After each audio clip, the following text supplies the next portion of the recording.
Assalamu alaikum and very good morning to everybody. Dr. Fauzia or Hina, am I audible? Yes, sir, you're audible. Okay, thank you. Well, participants, welcome to the second day of this training program. I wish you all are keeping fine. Now, this morning, we have with us Professor Zuhur Ahmed Dar from the SCOS Kashmir. Professor Zuhur Ahmed Dar presently working as a professor in the SCOS Kashmir. He has been associated with the Agrip Maze Center as in charge. If I can just have a brief about his career and achievements, he did his BSc, MSc as well as PhD in agriculture from SCOS Kashmir, with specialization in genetics and plant breeding. He has been a gold medalist throughout his career in SCOS K. He has contributed immensely to the improvement of maize, oats, and oilseed brassica. He is involved in development of 23 varieties in these crop related at national and state level. He and his team are credited with developing first 2PM hybrid along with first drought tolerant and first forage maize for J&K. He has been associated with 13 externally funded projects from various funding agencies like DBT, DST, MOA, PPB, FRA, UGC, and NABARD. He and his group focus on development of biotic, abiotic, and high-quality maize development. He has been instrumental in establishing collaborative maize improvement programs with 16 national and 2 international partners. The material developed by his group is in testing phase in various states like Telangana, Karnataka, Madhya Pradesh, Uttarakhand, Maharashtra, Rajasthan, and Gujarat. He has published more than 200 papers in national and international journals. He has published 10 books with leading publishers along with 22 manuals in different breeding aspects. He is a fellow of 3 societies also. This brief about the Professor Ahmed, who is the first speaker of the day, and he'll be speaking on biofortification. So, may I call on Professor Zuhur? Am I audible? Professor Yes, Zuhur? Yes, sir, you're audible. Zuhur, you are there? Sir, please unmute Dr. Zuhur. Unmute. I've already asked him to unmute it. Okay. Sir, kindly do it again. It is. Yes. Hello. Yes. Hello. Please, please. Sir, am I audible to all? Yes, yes, sir. Assalamu alaikum and a good day to all the participants. At the outset, I thank the organizers, Professor Pampuri and his team, for giving me this opportunity to share some of my thoughts on a very pertinent topic nowadays, biofortification. Sir, can you share my slides, please? Sir, I am just sharing. Okay. It's yeah. Is it there? Is it visible? Is it visible? Yeah. It is visible. It is visible. Okay, sir. Please go ahead, sir. And sir, next, can I have the next slide before I start my talk, please? Hello? Yeah, hunger. Whether manifested as in its physical form, that people are hungry, or hidden, is itself a greatest challenge that has beset the human civilization ever since we dawned on Earth. And there are various reasons why people go hungry, as is shown in this slide. This is just a beginning of the talk that we are going to have. Hunger can be demographic growth, poor governance, climate change of late, industrial agriculture, unfair trade, social inequality, conflicts, poor education. They may contribute 3 or 4 factors at a time, sometimes singly, sometimes in combination, or all of them can go together. As we see in today's world, I think all of them are operating together. And they say hunger is a challenge that needs to be addressed. In addition to hunger, we always define food security as the physical and economic access to food at all levels. But do we get it? That is a question to be asked, and that's a question to be pondered upon. May I have the next slide, please?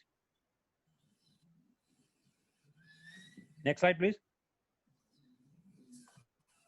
Dr. Pampuri, can you hear me? Yeah, please. It is to have an access to safe food is, of course, a human right.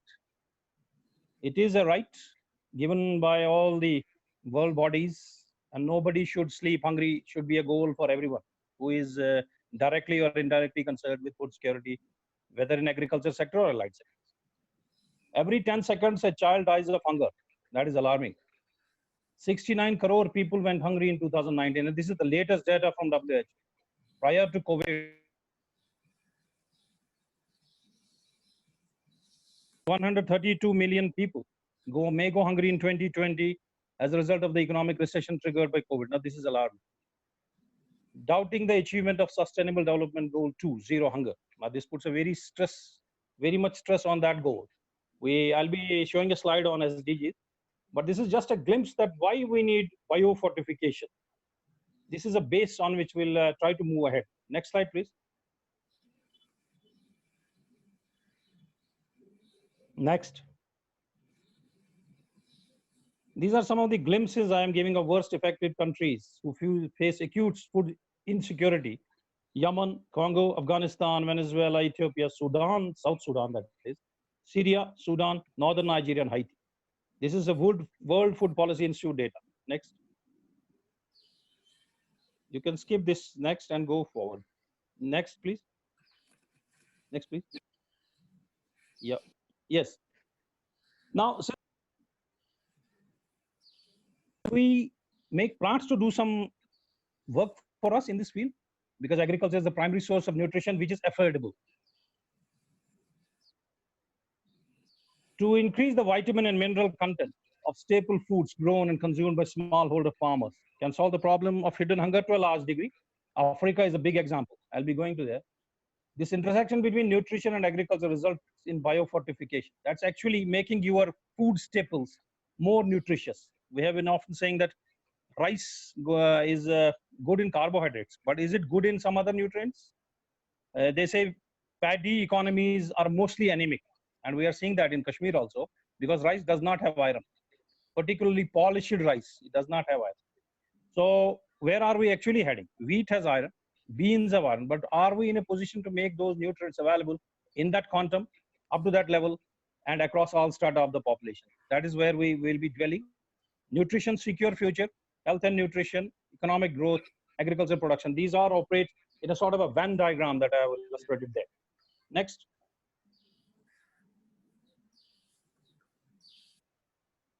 Next, please. Yeah. Can we feed the world through biofortification?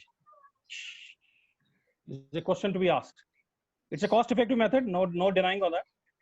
Enriching staple crops with required micronutrients reduces people's nutritional vulnerability, and there are case studies which prove it beyond doubt.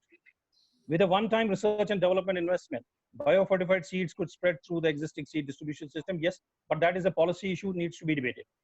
Particularly when you have high zinc rice or QPM or a mustard with low uric acid. That needs to be debated. Can we put it across the seed chain, and who are the takers who will make the seed available? Next. So what actually is biofortification? It's a Greek word bios, meaning life, and Latin word fortificare means make strong, make life strong. Food fortification or enrichment is the process of adding micronutrients, essentially trace elements and vitamins to food.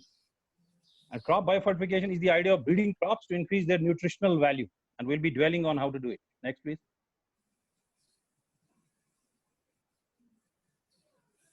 Biofortification, yes, it's different from normal fortifications which we do, calcium oriented in rice, because it is on plants to make them more nutrition, rather than having nutrients added to foods when they are processed, and then that processing creates its own issues.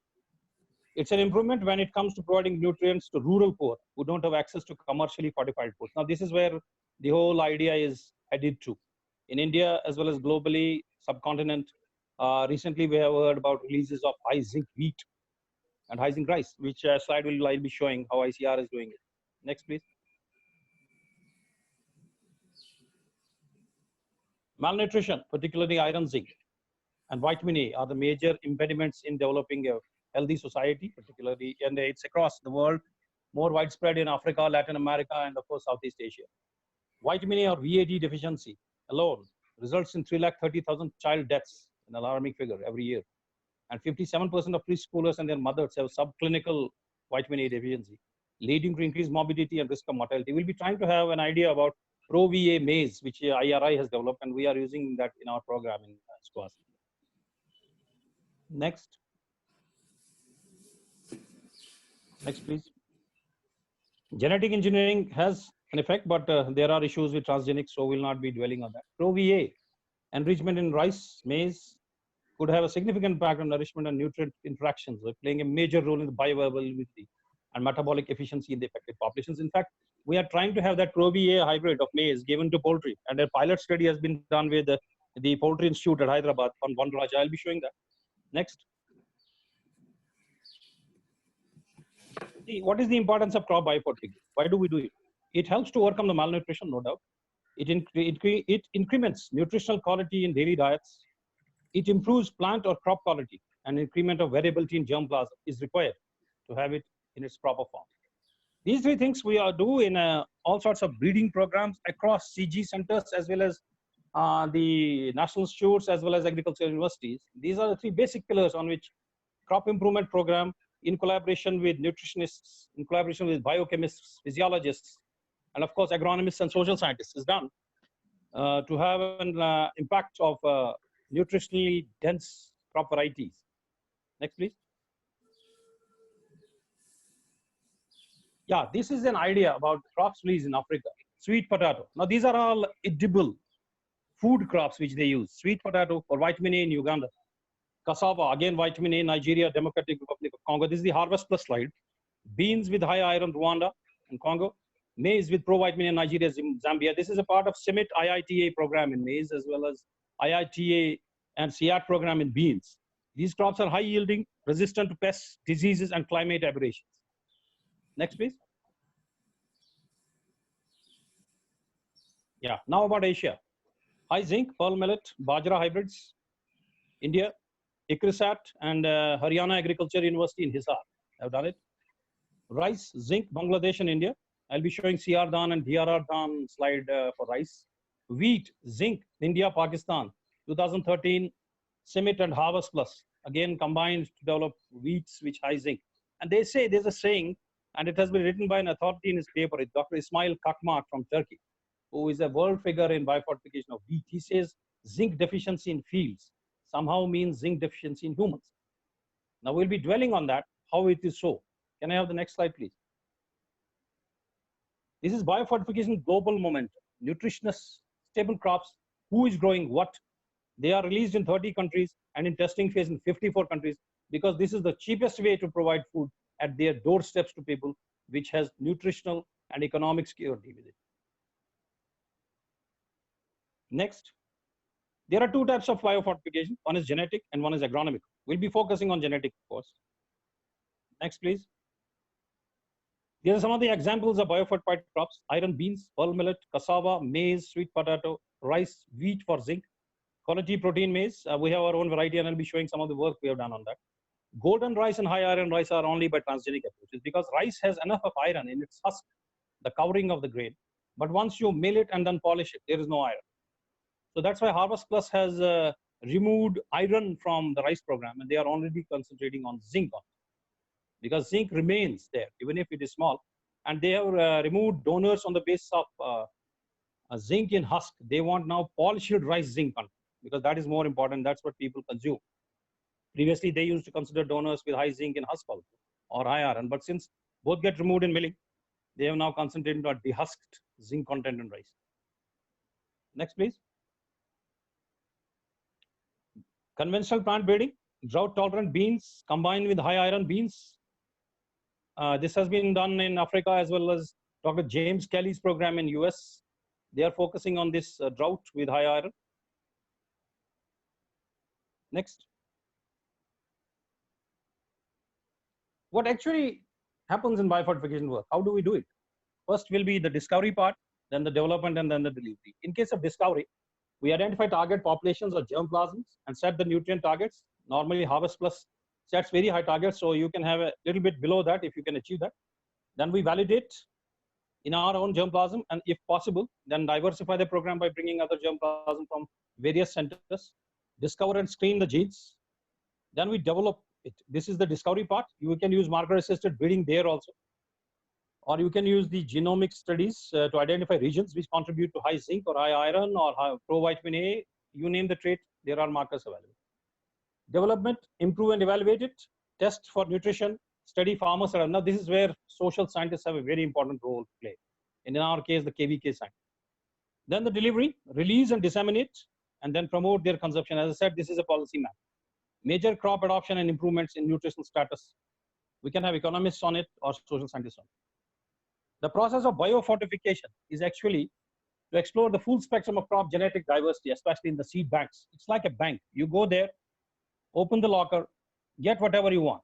Same is with seed banks. Open the bank, there is a lot of germplasm there, which has been characterized thoroughly, whether it is NBPGR or the CG centers or the state agriculture universities.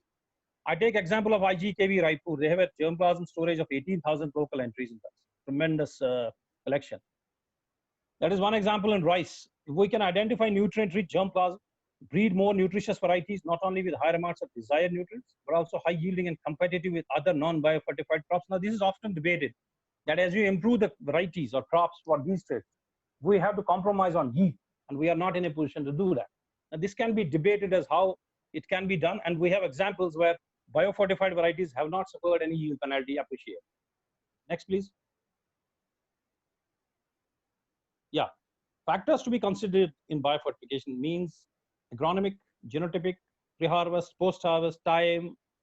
In case of Pro-VA, storage is very important, carotenoids particularly, because they are highly photosensitive and they get degraded in light. So they have to be put in dark, those cobs and other things. Then dehulling, milling, soaking, blanching, whatever you want to do. Consumption, what is the interaction? Then the absorption, are the transporters available for those nutrients?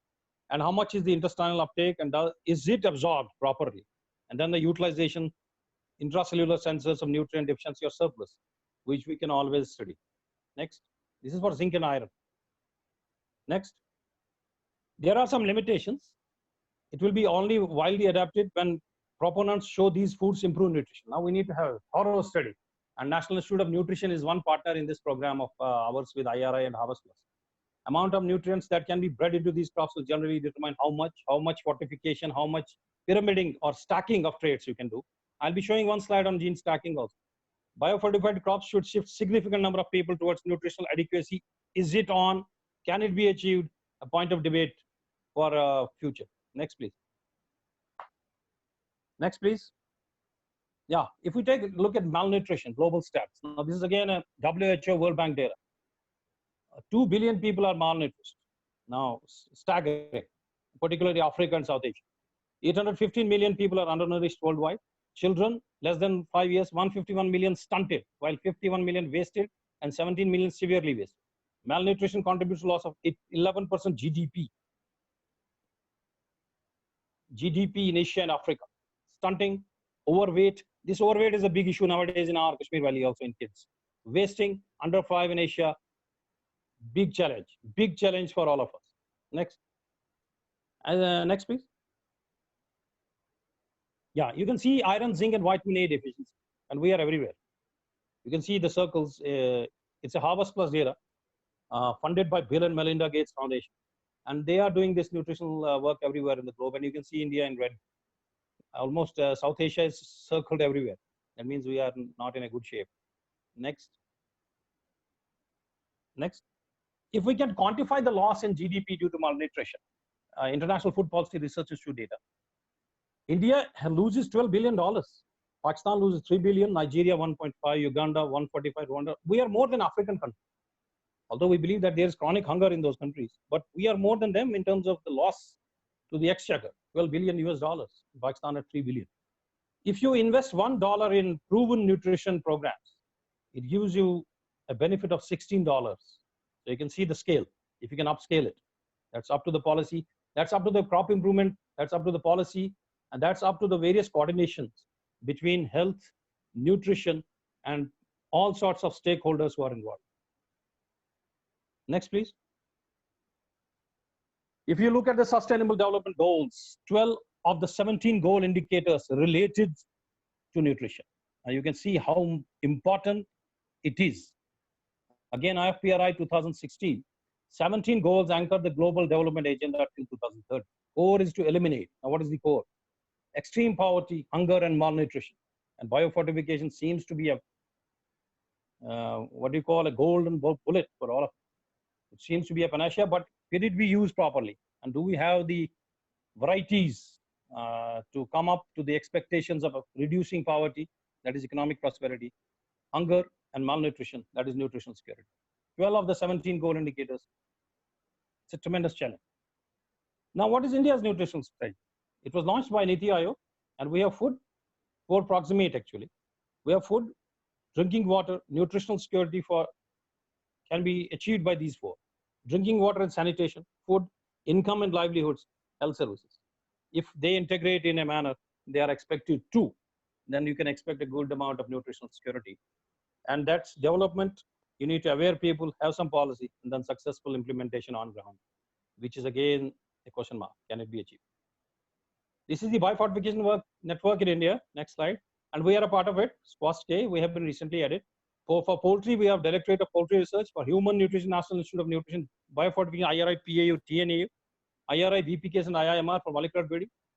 Crop CRP biofortification maize, IIMR, IRI, VPKs, HAU, TNAU, and we are now a part of it. Recently, we have signed an MOU with IRI regarding pro-vitamin A integration program into our own germplasm from Dr. Feroz Hussain's program. I'll be showing how I'll be doing that. Next slide, please. This is the biofortification work done in India.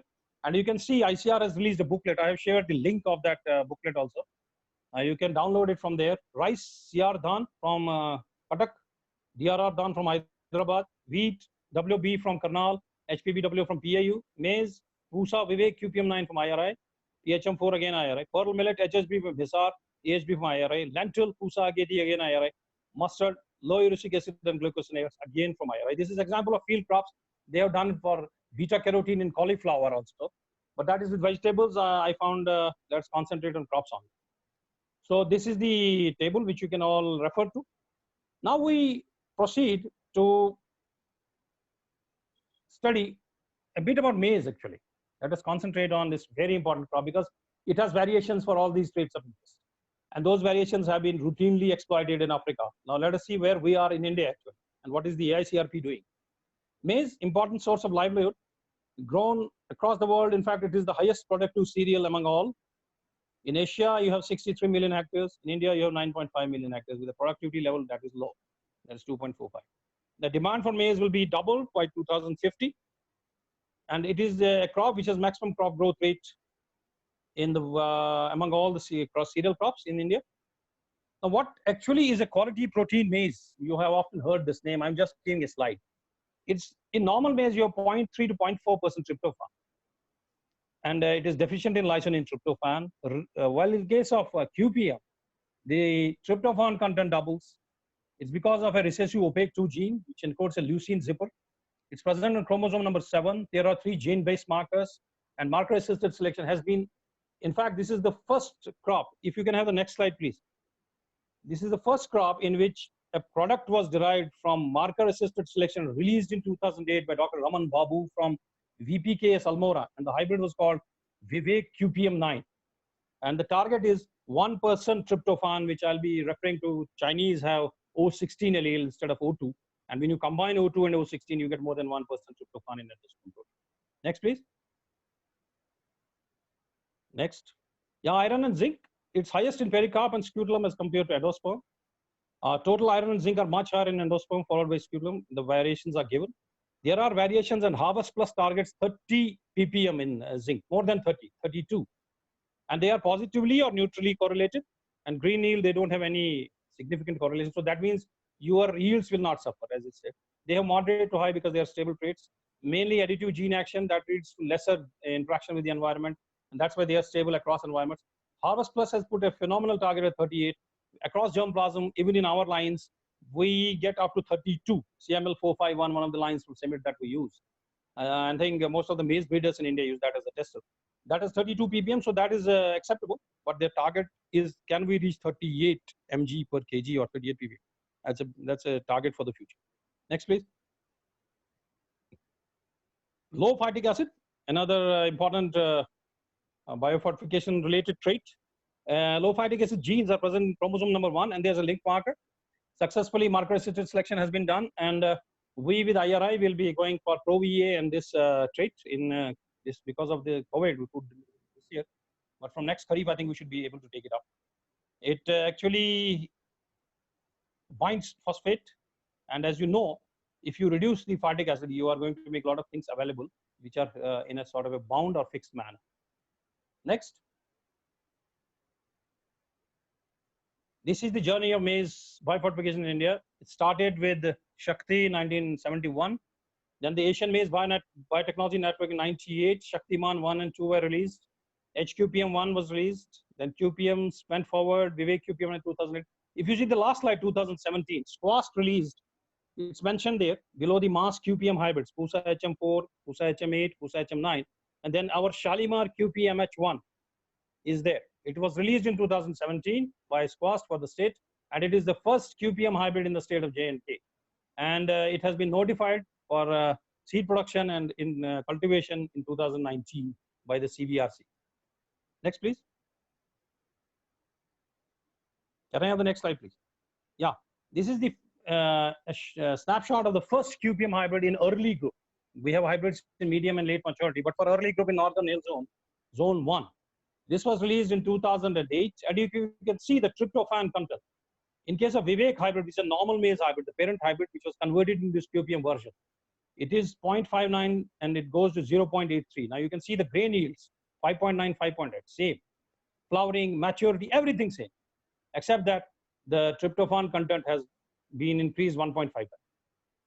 It's released for Northern Hill Zone, in which we come, and as well as for the state of Uttarakhand, separately released. They didn't need to release it separately because it was already released for Northern Hill Zone. It has 30% more lysine and 40% more tryptophan. And we use this as a check, and our Shalimar QPMH1 showed 15% yield superiority over this hybrid. That's why it was recommended for release. Next. Maize is an ideal candidate for carotenoid variations. And you can see we are mostly targeting beta carotene. And the Harvest Plus target is quite high, 15 ppm. Though with the IRI PUSA Vivek, we have reached up to 8. Albeit most of the germplasm in maize shows a maximum variation of 2 ppm. So you must have good donors from CIMMYT or Harvest Plus program.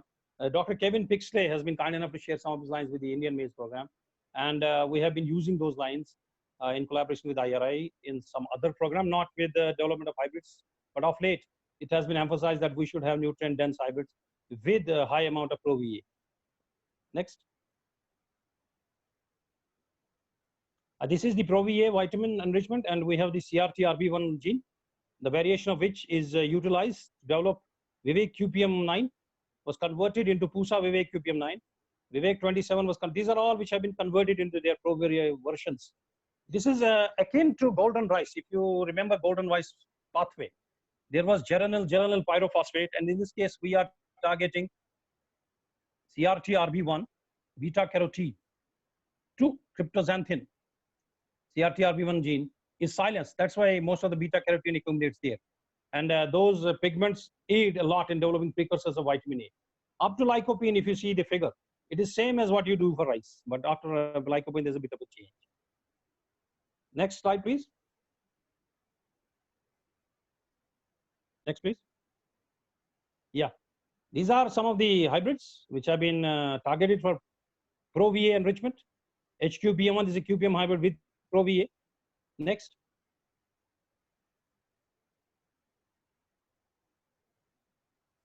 Yeah.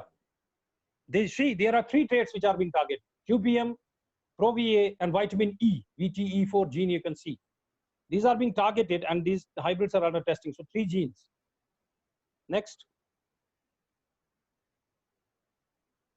Next, please. Yeah, you can see this is a pilot study on one Raja. And if you see the diet third, PUSA Vivek QPM9 improved, the body weight gain and the FCR, that is the feed intake per weight of body gain, you can see it's 2.339, quite high.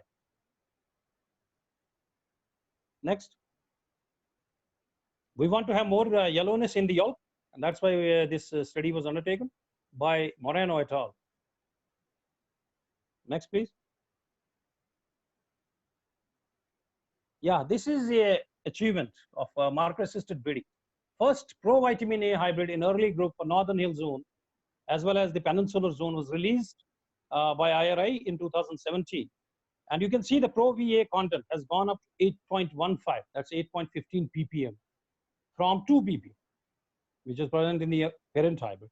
And you can see there's no appreciable loss of yield. And this hybrid has two traits, QPM with high tryptophan and lysine and high pro-VA. So two traits are embedded, and we are going to have the parents of this hybrid for our integration into the lines that we have in our breeding program and convert them into the pro-VA version. This will be our next breeding goal from next Kharif, inshallah. Next. Now this is all up to world level and national level. Have we done anything in SCOST which we can showcase here? Since this is biofortificant, so in the end I have included some fodder slides also.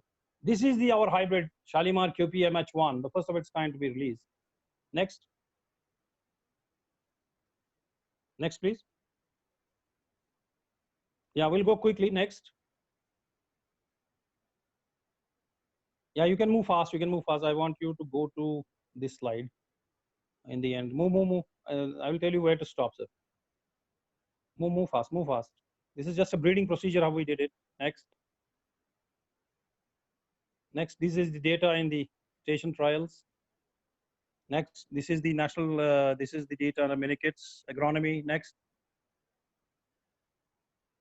This is disease score across India, and it's showing moderately resistant score. This is the pest score, again moderately resistant. Next is national data. Next, please. Next, this is disease reaction at Larno. This is the cross India score in diseases. Next. Again, this is the station data. Yeah, stop it there.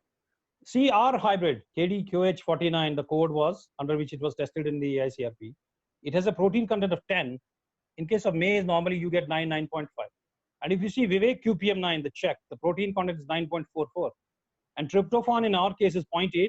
In case of Vivek, it's 0.72. Lysine is 2.95 and Vivek 2.64. The data was analyzed by Indian Institute of Maize Research, Ludhiana, at their lab. And you can see the advantage our hybrid has over the national check. And anyway, Vivek QPM9 has now been stopped as using check because it's an old hybrid, and now new hybrids in early group are coming. So we'll be having new hybrids in the ICRP from next Kharif. Next, you can skip this and move forward. Move forward. Move forward. You can move forward, sir. Yeah. Then the next important part is fodder. Are we in a position to do anything in fodder? If we can do it in grains, can we do it in fodder? Because fodder directly, indirectly affects all of us. So maize has a potential to be a good fodder crop because it has high biomass, dry matter, IVDMD, high palatability, suitable for silage, less anti-nutritional factors, in fact, very negligible. Then shank husk stalks are alternate fodder. Stay green genotypes, they are 7 to 8 tons per hectare. Next. Next, please. Our work on fodder, this variety has been identified by the university for release at state level. And this table you all should see. Normally, we have been using African tall. That's a full season variety. Whereas if you compare it with our variety, we have a 45-day advantage in Kashmir and yields are at par. And in terms of quality, it is much superior to African tall. So once it is released, it will be used in place of African tall across J&K. In fact, this variety is already in the state trials of Telangana and Karnataka, along with Gujarat. And we are getting intent from NDDB that you please release it so that we are able to mass multiply it for fodder. Next. Can I have the next slide, please? Yeah, this is a glimpse of the variety in Dharwad. Next. Indore, see how much biomass. And see, this is a figure for all future breeders. In case of grain maize, you can see cob and you can see a meager amount of leaves, maybe 6 or 7. And if you want to breed the same maize plant for silage, look at the right. And look at the number of leaves or the vegetation that is to be induced or introgressed, the trait, into a genotype for silage. Now this is for all, and this is for me also, that if you want to breed a different plant type or a different trait, this is what the ideal plant type or the idiotype of maize should look like. Next. Yeah, we acknowledge the support SquashK acknowledges the support of various funding agencies, IIMR, ICGB, NDDB, our centers at Larno, Vadura, Kudwani, our AICRP partners who have contributed with their germplasm because we have been developing drought tolerant varieties also, CIMMYT and Nordic, and the KVKs, all of them, but particularly these 5, have contributed immensely in the outreach program of maize. I profoundly thank them for all their support. Next. This is all from my side. Thank you very much. I once again thank Dr. Pampori for giving me this chance to show a bit of work we have been doing in this part as well as the global scenario and national scenario. Thank you all. Thank you, Professor Zuhur, for your detailed deliberations on the biofortification over here. Thanks a lot for this presentation. That was very nice, and I think it was very illustrative and at the same time very much informative for all of us, not from the one field, for all of us. Before we just allow you to leave, I think I think it's time for the participants to have an interaction. Participants, please go with the interaction with the. They can raise the hands whosoever wants to have an interaction with the professor, so that he can be unmuted. Or I unmute all. Please, just you unmute yourselves one by one. Unmute yourselves one by one if you want to say something. Please. Is there anyone? Assalamu alaikum, sir. Walaikum salam. Just brief, please. Yes, yes. Sir, this is Dr. Firdaus. Sir, as we see that in your slides also, around 2 billion people are malnourished globally, and we have 46.6 million children in India malnourished. But on the other hand, we have so much of milk being produced and exported. I think we have 44 lakh tons of basmati being exported. Yes. So we are not short of food. Yes. So is biofortification the only criteria, only step that will suffice or help us in getting malnourished people or children covered, or is there the problem of distribution that should be covered first before going for fortification? And sir, second point is biofortification cost intensive, or is it like it will not cost us that much? So can I answer the second part first? Yes. Biofortification by native resistance, if you understand it, host plant this host plant enrichment is the most cost effective. It does not cost you anything at all, because you are using the same plant breeding procedures as you use for developing any other variety. So it's not cost. First advantage of biofortification is it is relatively dirt cheap, if I can use that word. Regarding the second part, we produce so much basmati, export it, we have so much milk, we use it, but then the milk availability across different parts of India is totally skewed. If you take a look at the milk availability in Punjab, Haryana, and compare it with Assam, you will be surprised to see how much discrepancy is there. So we normally produce tremendous quantities of food, but then our people starve. If that food is getting rotten somewhere in Sirsa in a granary, and people in Orissa are starving, and then government has to put in 2 rupees per kg, even they cannot afford it at 2 rupees. There's a serious fault in the policy. But though all those crops, Dr. Firdaus, you need to understand that all those crops that we have been producing do not contain these essential elements in their proper concentration. So if we start we don't mean to have biofortification at crops, all crops. It's just not on. The breeding is not done that way. But biofortification can be added as a component to achieve nutritional and economic security wherever it can be used. Or else, if you have good amount of availability of quality, nutritious food, then you don't need biofortification at all, because you have a balanced diet.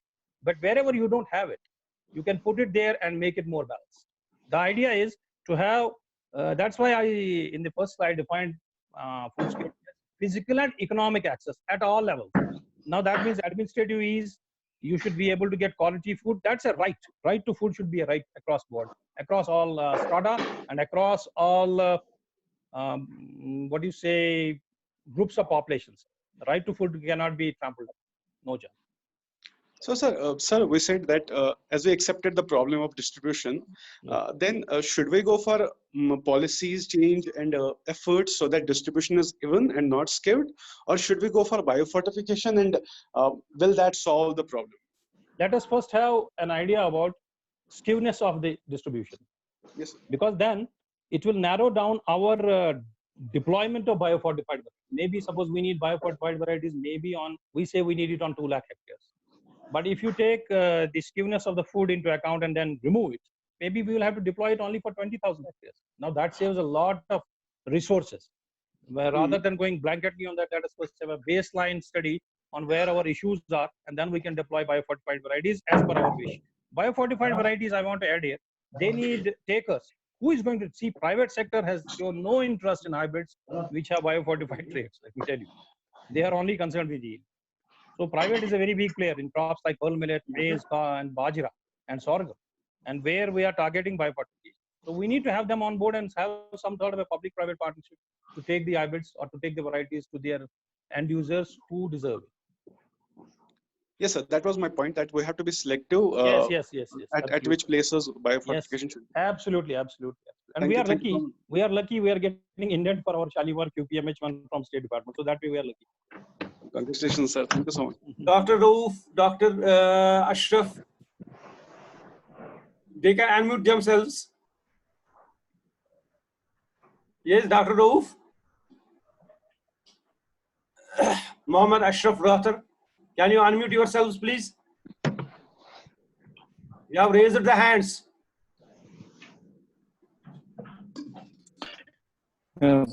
Puri sir, Yes. am I audible? Ejaz is here. Yeah, Ejaz, you are audible. I want to have clarification from Zuhur sir. Yeah, please. First of all, thank you, sir.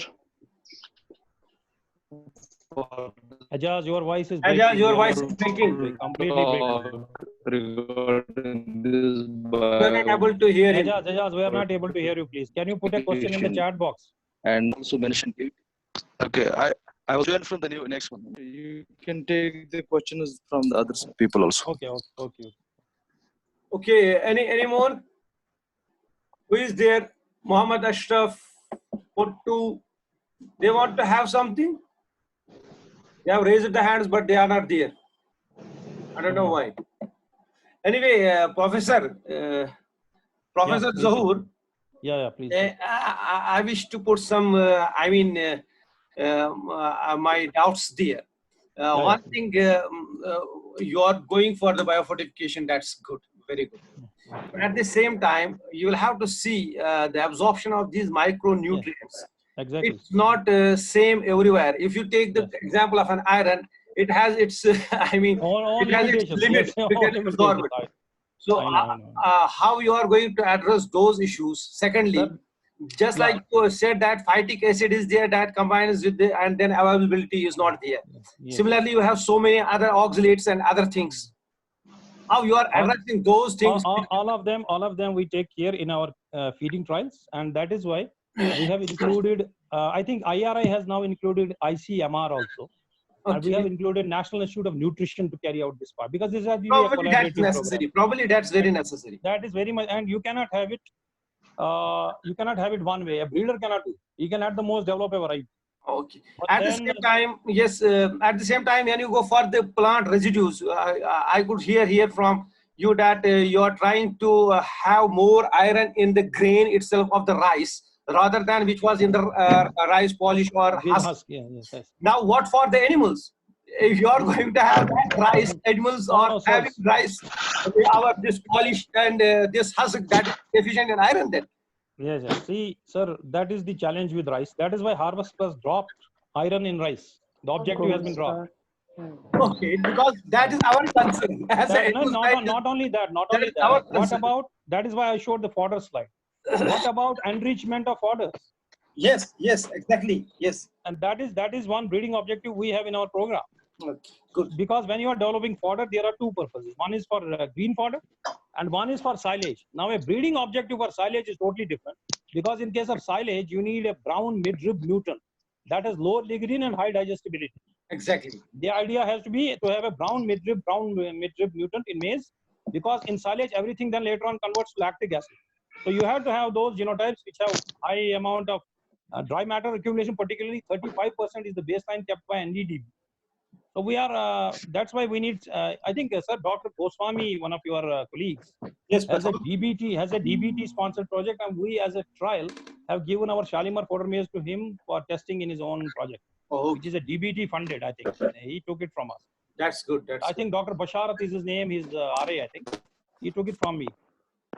Dr. Nisar is there. KVK Badgam, please. Yes, Dr. Nasir Saab, please.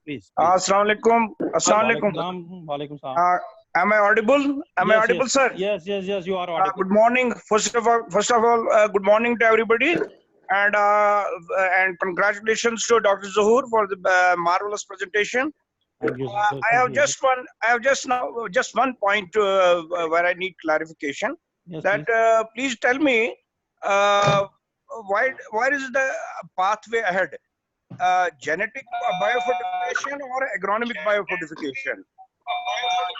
Sir, As you have already if you want a permanent solution of it, because then it has to be. agronomic, I would like to complete first.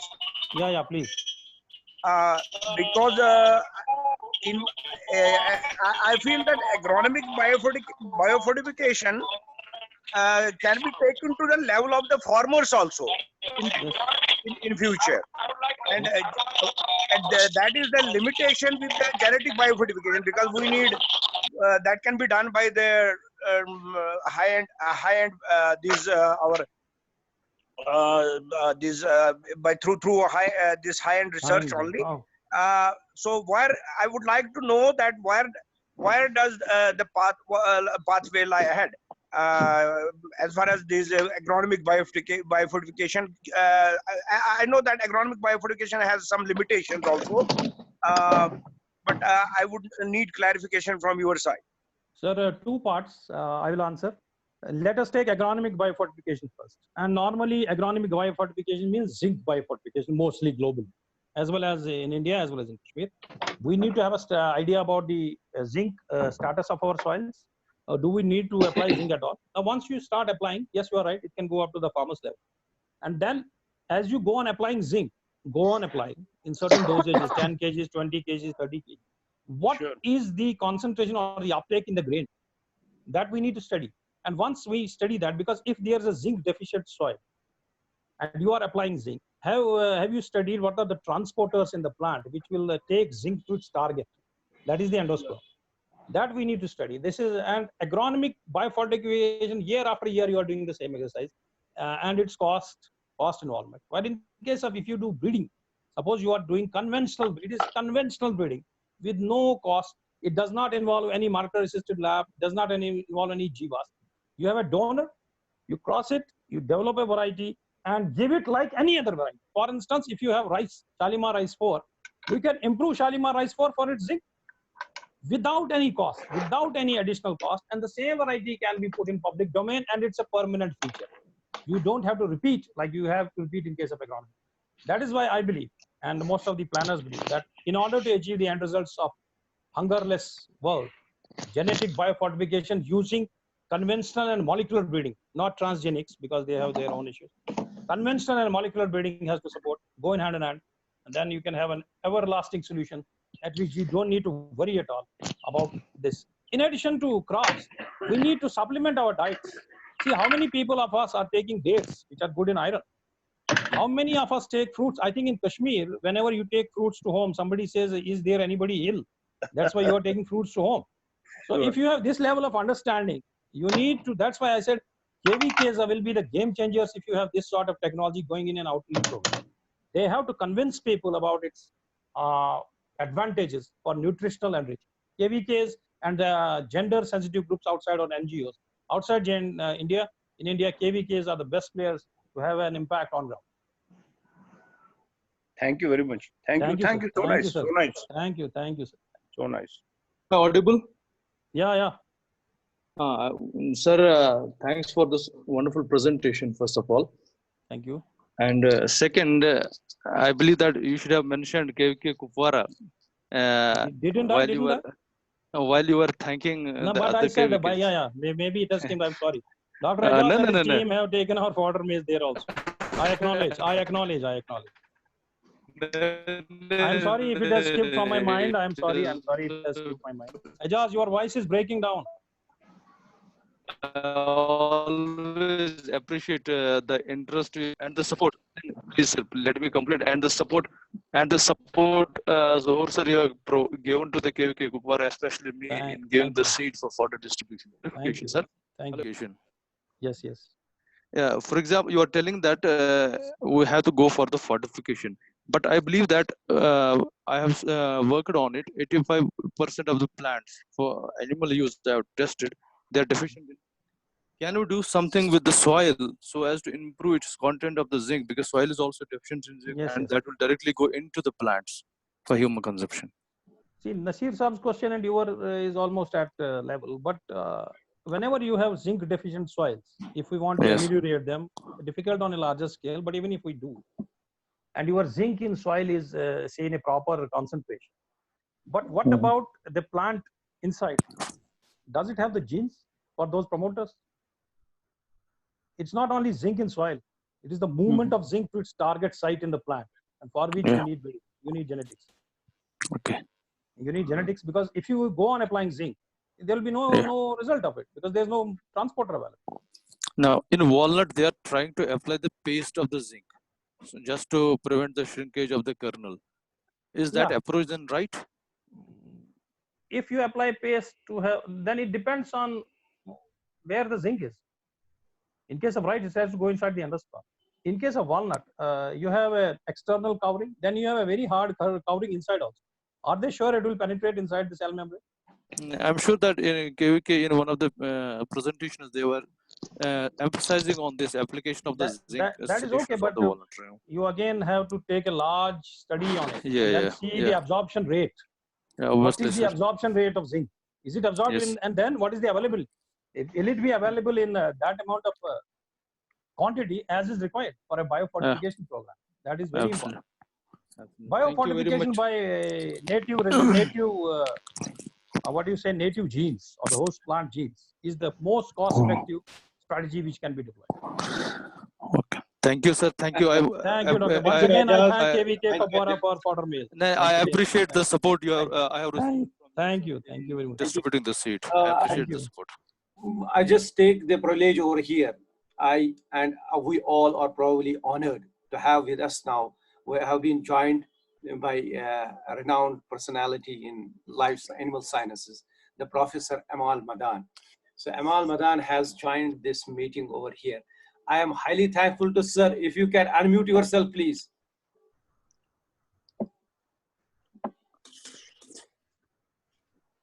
If you can unmute yourself, please, Professor Madan, sir. Yes, always a pleasure to be with you people.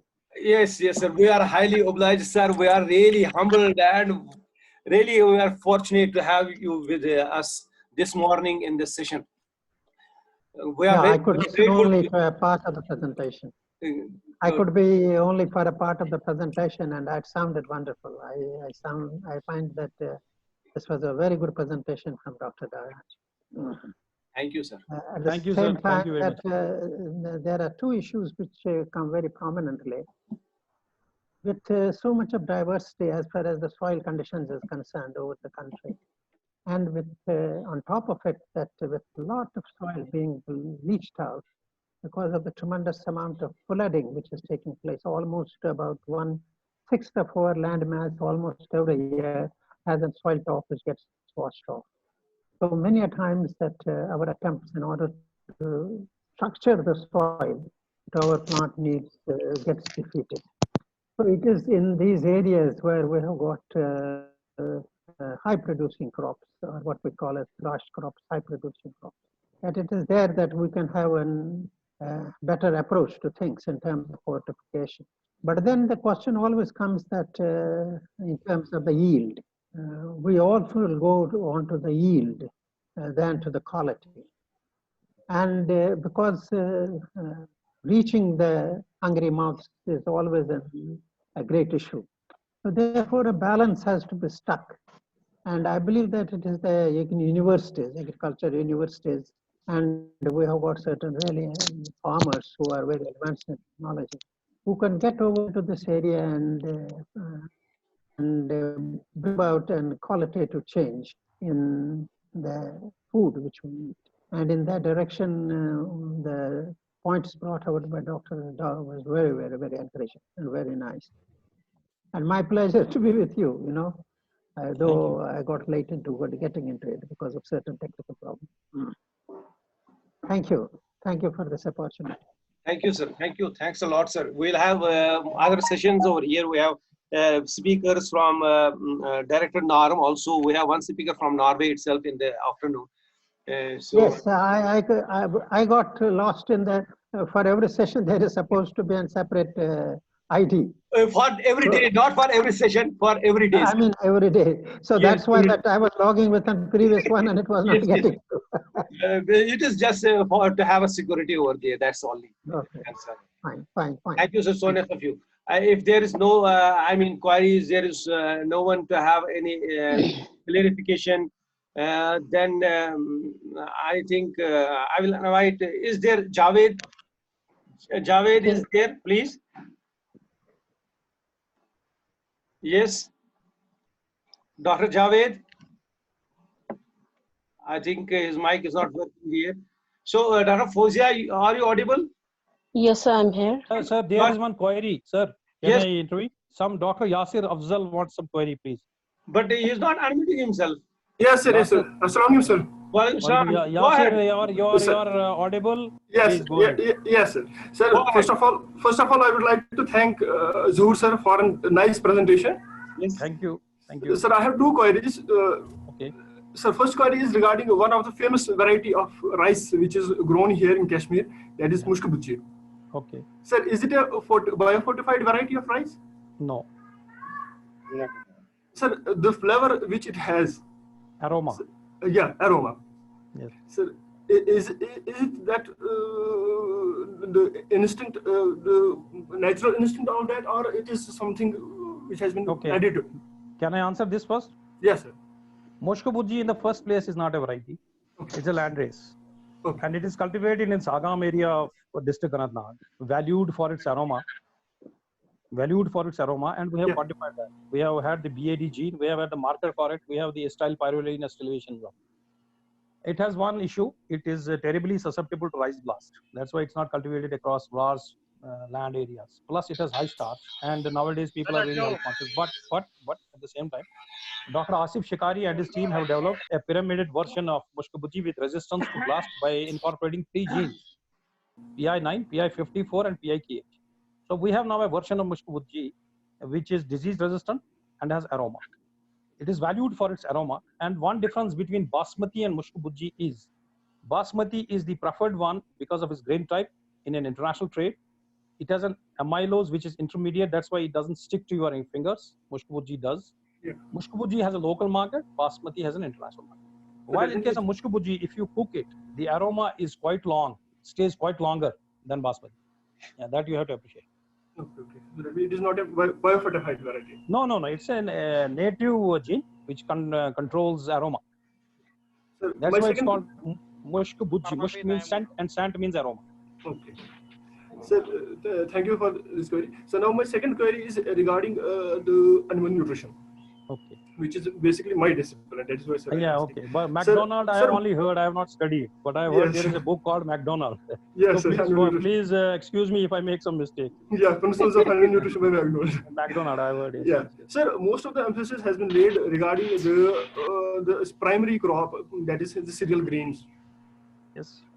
Sir, why not most of the some emphasis has been laid regarding the yield of citra, because the nutrients what the animals get from the citra are the fiber, because they are less other nutrients. So the primary nutrients what these animals get from these in grains citras is the fiber, that is either in cellulose, hemicellulose. Yes. Of which the digestibility from these poor quality citras is very less. Yes. Why not, sir, some quality research or some more emphasis are being laid to increase the digestibility of these nutrients from these poor quality citras? Now it is being done, Dr. Afzal. Previously, we had no research of straw, you're right. Now, there's one researcher by the name of Michael Blumel, Dr. Michael Blumel, Yes, yes. International Livestock Research Institute, Right. office at ICRISAT. They have an office in ICRISAT. Of late, he has started quality work on sorghum and maize, stover that is. He's trying to identify some genes which code for digestibility and health. And they have identified certain hybrids which are good. And that's why of late the focus is now not only on food, it is feed also. Yeah. It's food and feed. Yeah. You cannot have food alone because feed is a direct influence on all of us. Absolutely. You cannot have food alone because food alone won't help. It has to be feed also. It has to be fodder also. Fodder policy has to be. National Dairy Development Board is doing excellently well in these aspects. We have very good varieties of oats which have done very well in Kashmir country. It also depends, Dr. Yasir, on the stage at which you are harvesting the crop. Yeah. Stage is very important. That's why I gave a example of brown midrib mutants in maize.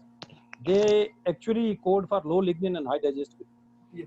If you take any normal maize, it has high lignin. It's not digestible at all. So you have to breed for that. You have to breed for that. Sir, we are trying to breed forage maize. As you see, we already have a variety. And we are trying to improve this variety for silage now. It's already identified for green forage. Can we have it, or do we have to develop some other variety for silage actually? Because silage is the focus at national level. You can help us if you want. You can help us by providing us some facilities to analyze our germplasm for various quality traits. Sir, I think aim should be to reduce the lignin content. Yeah, that's what I said. Brown midrib. That's what I said. Brown midrib in maize. Reduce lignin, improve digestibility. Yes, sir.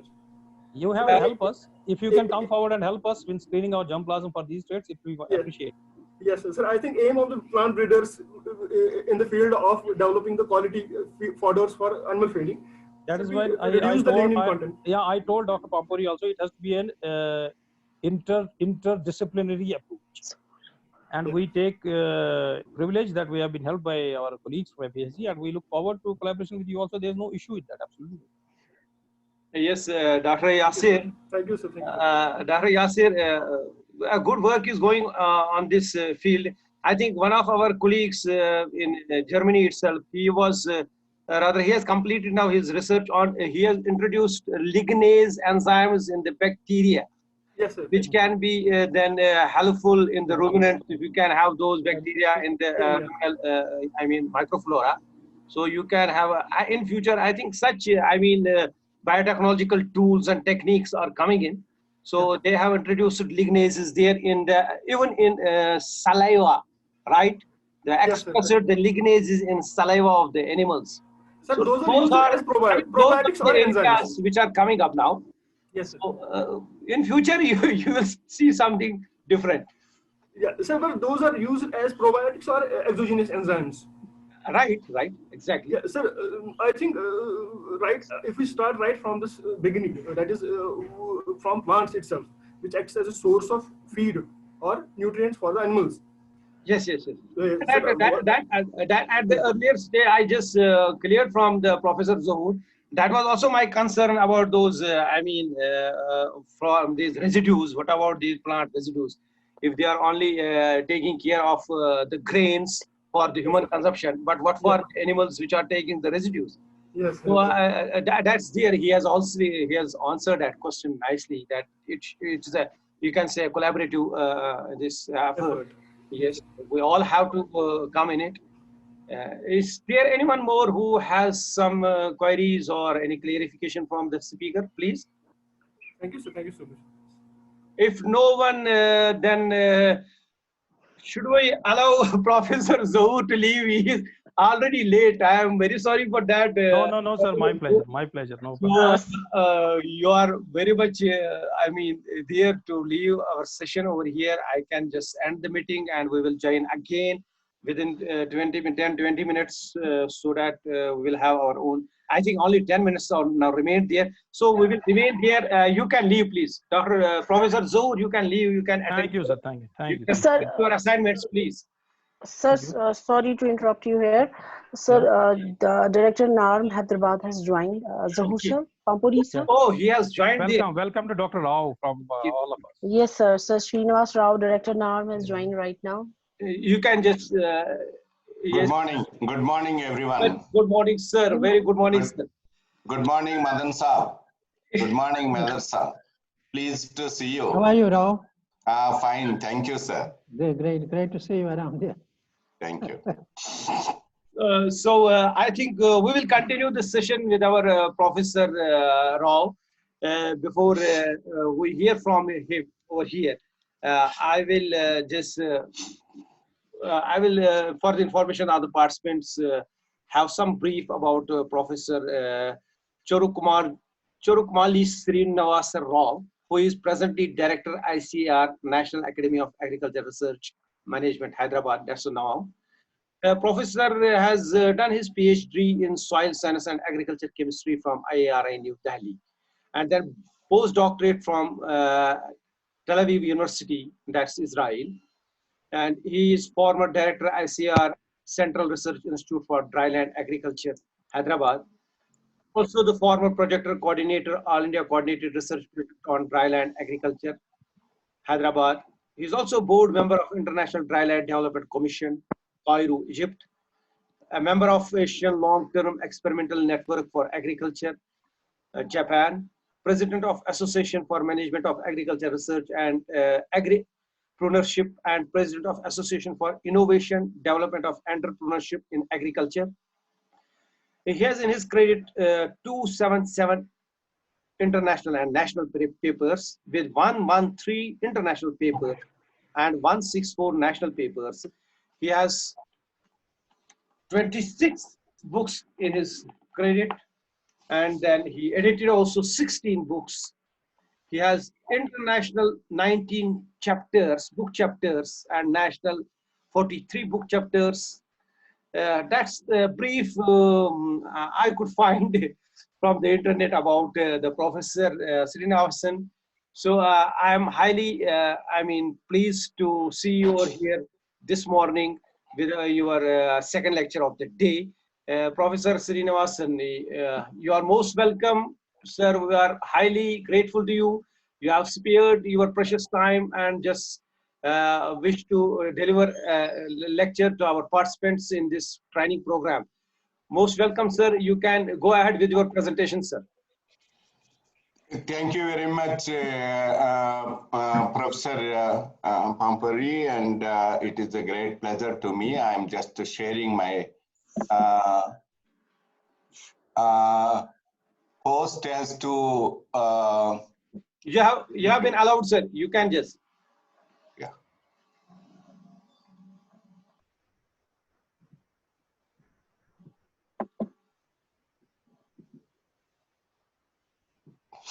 Yes, sir. It is there. Is it seen? Yes, sir. Yes, sir. Yes, sir. Thank you very much, and it's a great pleasure to be with you today. And how many participants are there, Dr. 63. It is showing 63 years, so participants will be 60, sir. Yeah, basically, what is that background? They are all agriculture scientists, sir, from all fields, animal as well as agriculture. Animal, agriculture, fisheries, horticulture, allied sectors. All subsector, agriculture subsector. Yeah, yes, sir, yes. Yeah, thank you very much for this will help me to explain the case studies, these things. Thank you very much.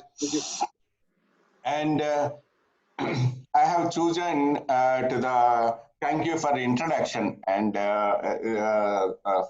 introduction, and also I have been working in earlier Jammu Kashmir intensively when I was a CRIP dryland agriculture project coordinator. In of course physically also visited several times, and it is great to be with you, and I'll be speaking on agricultural practices for food security and zero hunger. And I think since the topic is zero hunger and all the participants, 60 plus participants are aware of that sustainable development goals. Earlier we have Millennium Development Goals that ended by 2020. Now new platform, a new agreement is there for globally sustainable development goals. In sustainable development goals, there are 17 goals. One is no poverty, zero hunger. That's what your seminar, the seminar is zero hunger. And healthcare, education, gender, water availability, clean water, quality water, and energy sector, and many other things, climate action, and number 13, climate action, and life below water, and life on land. And in fact, most of these agriculture is so critical in reaching the sustainable development goals. There are 4 to 5 sustainable SDGs are directly linked to the agriculture sector, and many are in fact indirectly related to the agriculture. For example, sustainable development goal, industry, innovation, and infrastructure.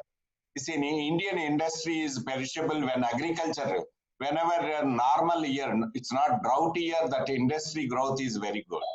So that is the link with that agriculture sector is so important for sustainable development. Then what is the status of India in sustainable development goals? You can see here that globally, literacy rate is 86.2%, and related data. But in case of India, because education is so important for agriculture, and that's what all education, agriculture education or any education, which will lead to the next slide, is that how much India literacy, maybe numbers a little bit more increase, rural, and people with disabilities are literate, children with special needs, enrollment of girls, largest youth population, higher education, female, male. These are the issues where really Indian status will link directly to the better sustainable development goals. What is the status of SDGs in India? You can see that Kerala is linking to the previous slide, top 12 states where sustainable development goals are performing very good. It's not very good, at least comfortably good. Kerala is number 1 state. I have put that previous slide linking to these. Many attributes are there in Kerala. So sustainable development goals are in Kerala, and next Himachal Pradesh, then Andhra Pradesh, then Tamil Nadu, Telangana, Karnataka, and smaller states, Goa, Sikkim, Gujarat, Maharashtra, Uttarakhand, and Punjab. And you see, bottom states are somewhere we need to improve, that Bihar, Jharkhand, Arunachal Pradesh. Of course, Meghalaya, Arunachal Pradesh, they have difficulties, but Uttar Pradesh and Assam. These are some of the status of sustainable development goals where we need to work. And Indian agriculture, and the topic is zero hunger. And one of the important, very important, poverty and zero hunger, then followed by nutrition, are very important basics, necessities of human beings are put in sustainable development goals. Then why Indian scenario is one of the limitation. For example, when scenario is limiting that sustainable development goals, And one of the issue is that farm holding. And our farm holding is approximately one hectare, less than 1 hectare, and that limits to implement that any technology. People always compare with the USA and Canada and European agriculture. But where 1,000 hectares, 2,000 hectares with one tractor can be made easily there.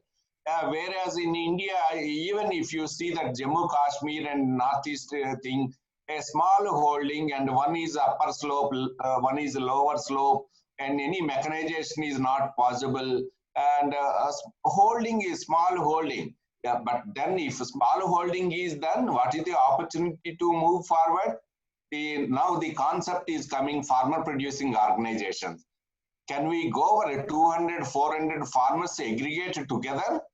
Then that is the how you constraint of farm holding, lower farm holding to be make it as an opportunity is a collective farming, cooperative farming, farmer producing organization.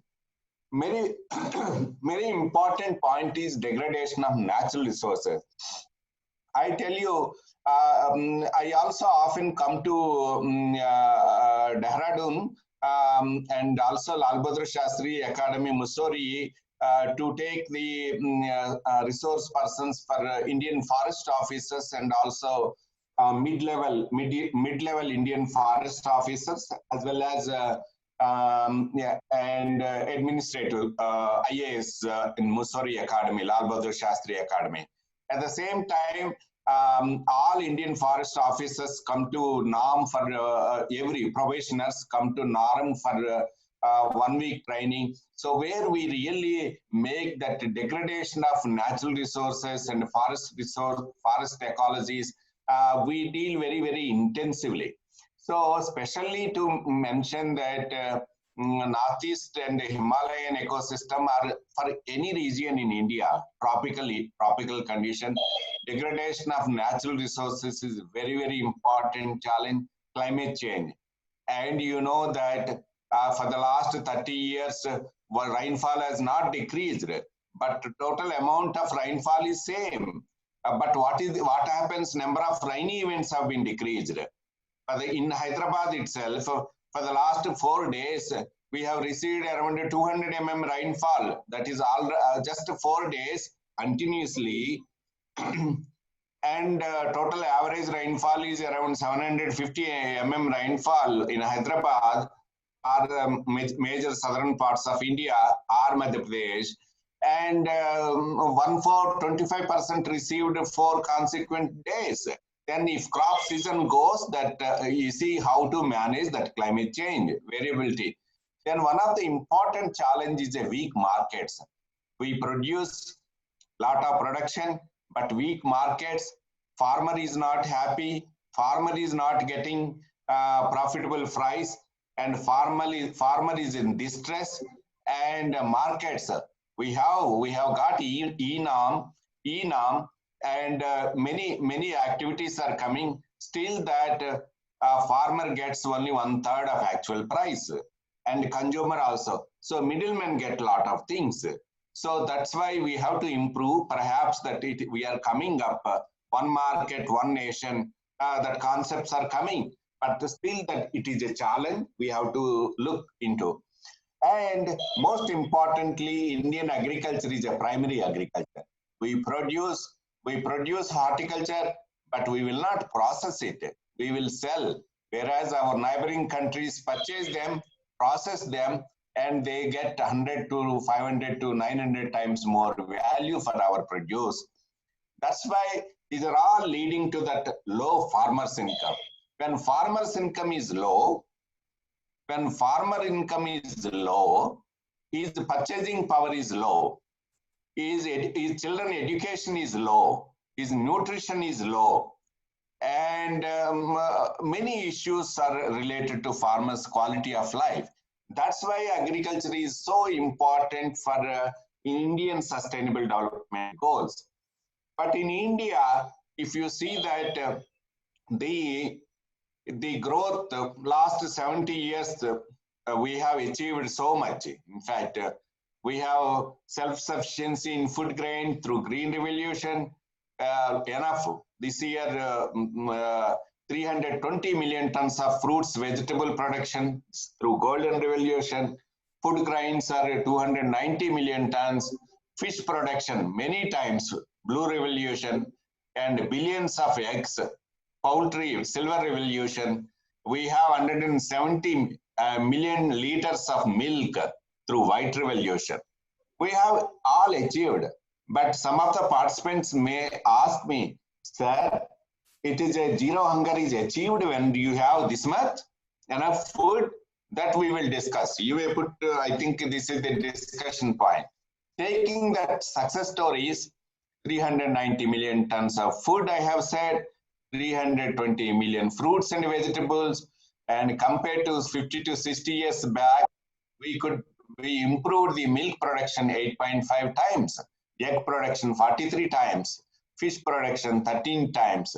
But still, we need more food for food security. We need more diversified food for nutritional security. We need more food for exports. At present, our exports are equivalent to 30 billion US dollars.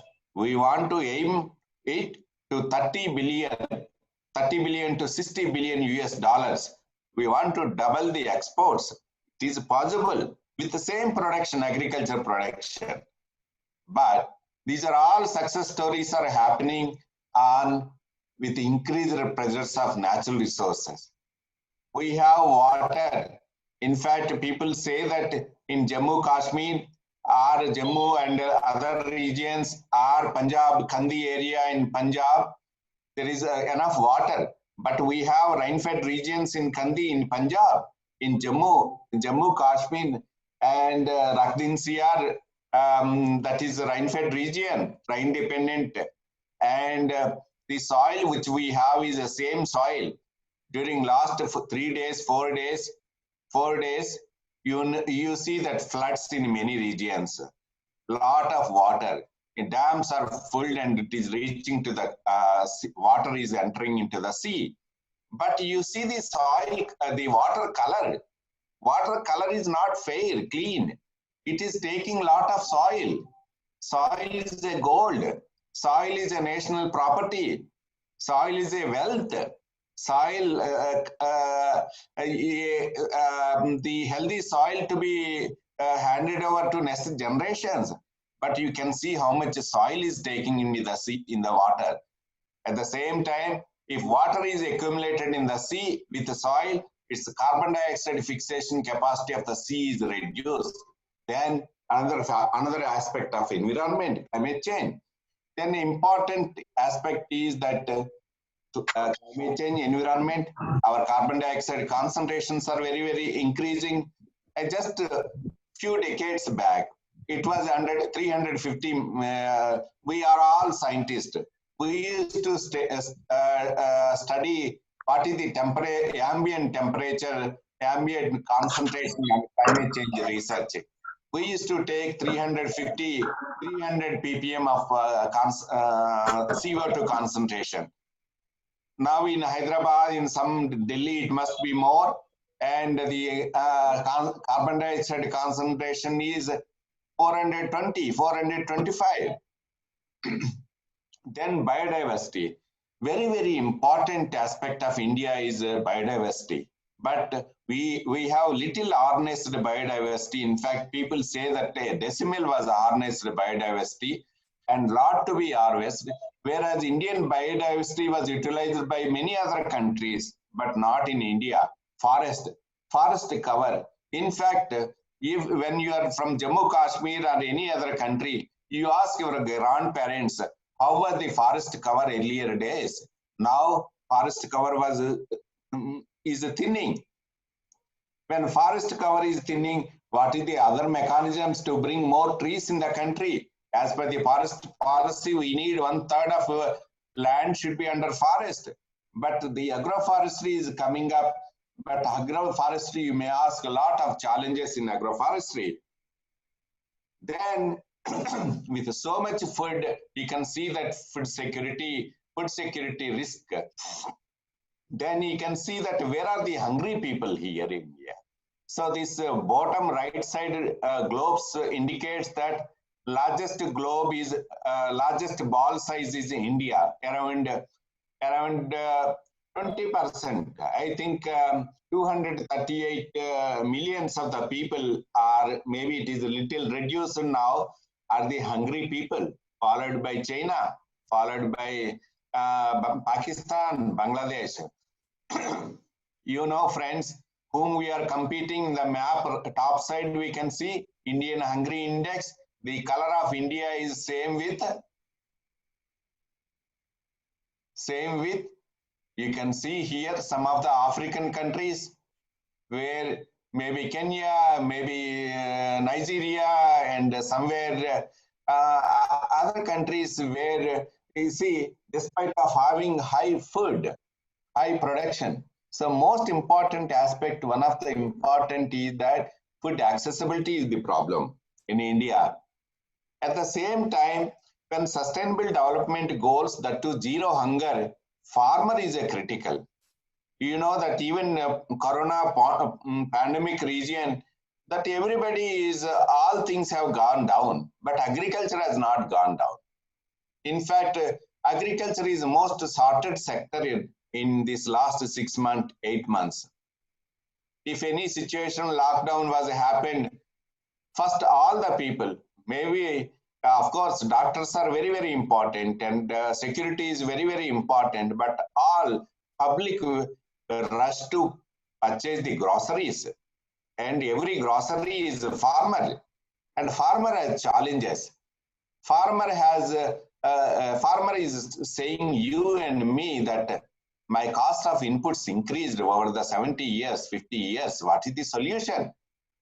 Farmer is asking, my seeds are not germinating. Soil has become saline. Please provide solutions. I am indebted because next crop failed due to cyclone and floods. How do I repay? What if the new seeds fail to under changing climate? What is that? Insurance? But insurance, what are the problems? Once I produce, where I sell the produce? There are middlemen. I am getting lesser price. Where are my traditional seeds? Where is the groundwater? Earlier, the farmer, his father and grandfather says that in the village, all 150 wells or tanks or groundwater is full. Now, how many wells are, many wells are dried up. Soil quality has declined. Do you know, friends, when we got independence, each kilo of fertilizer used to produce 17 kilos of grain.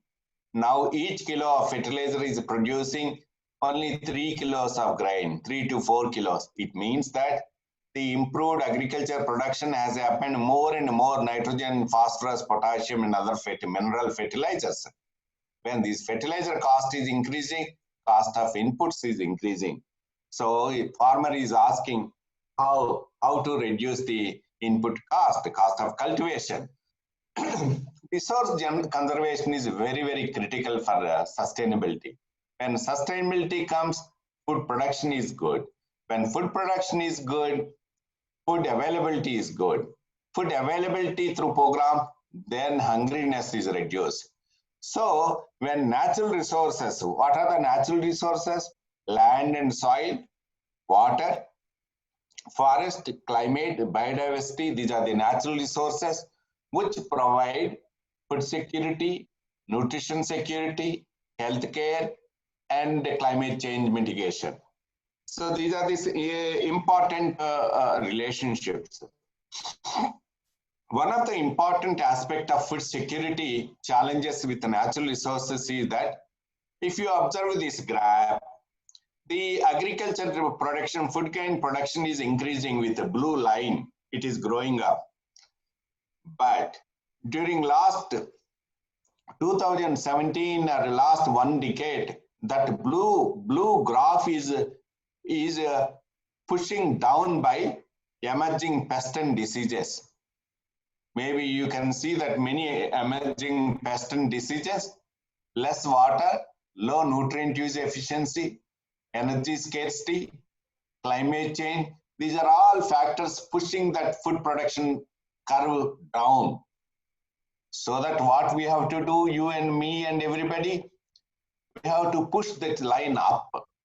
We have to go production technology, new plant varieties, new animal breeds, new fishery cultivation, new horticulture productions, how climate change adapted stress-tolerant cultivars, stress-tolerant breeds. So with these technologies, all faculty, all scientists need to push this curve up, whereas other things, other issues are putting down. So there is we have to balance it, we have to overcome.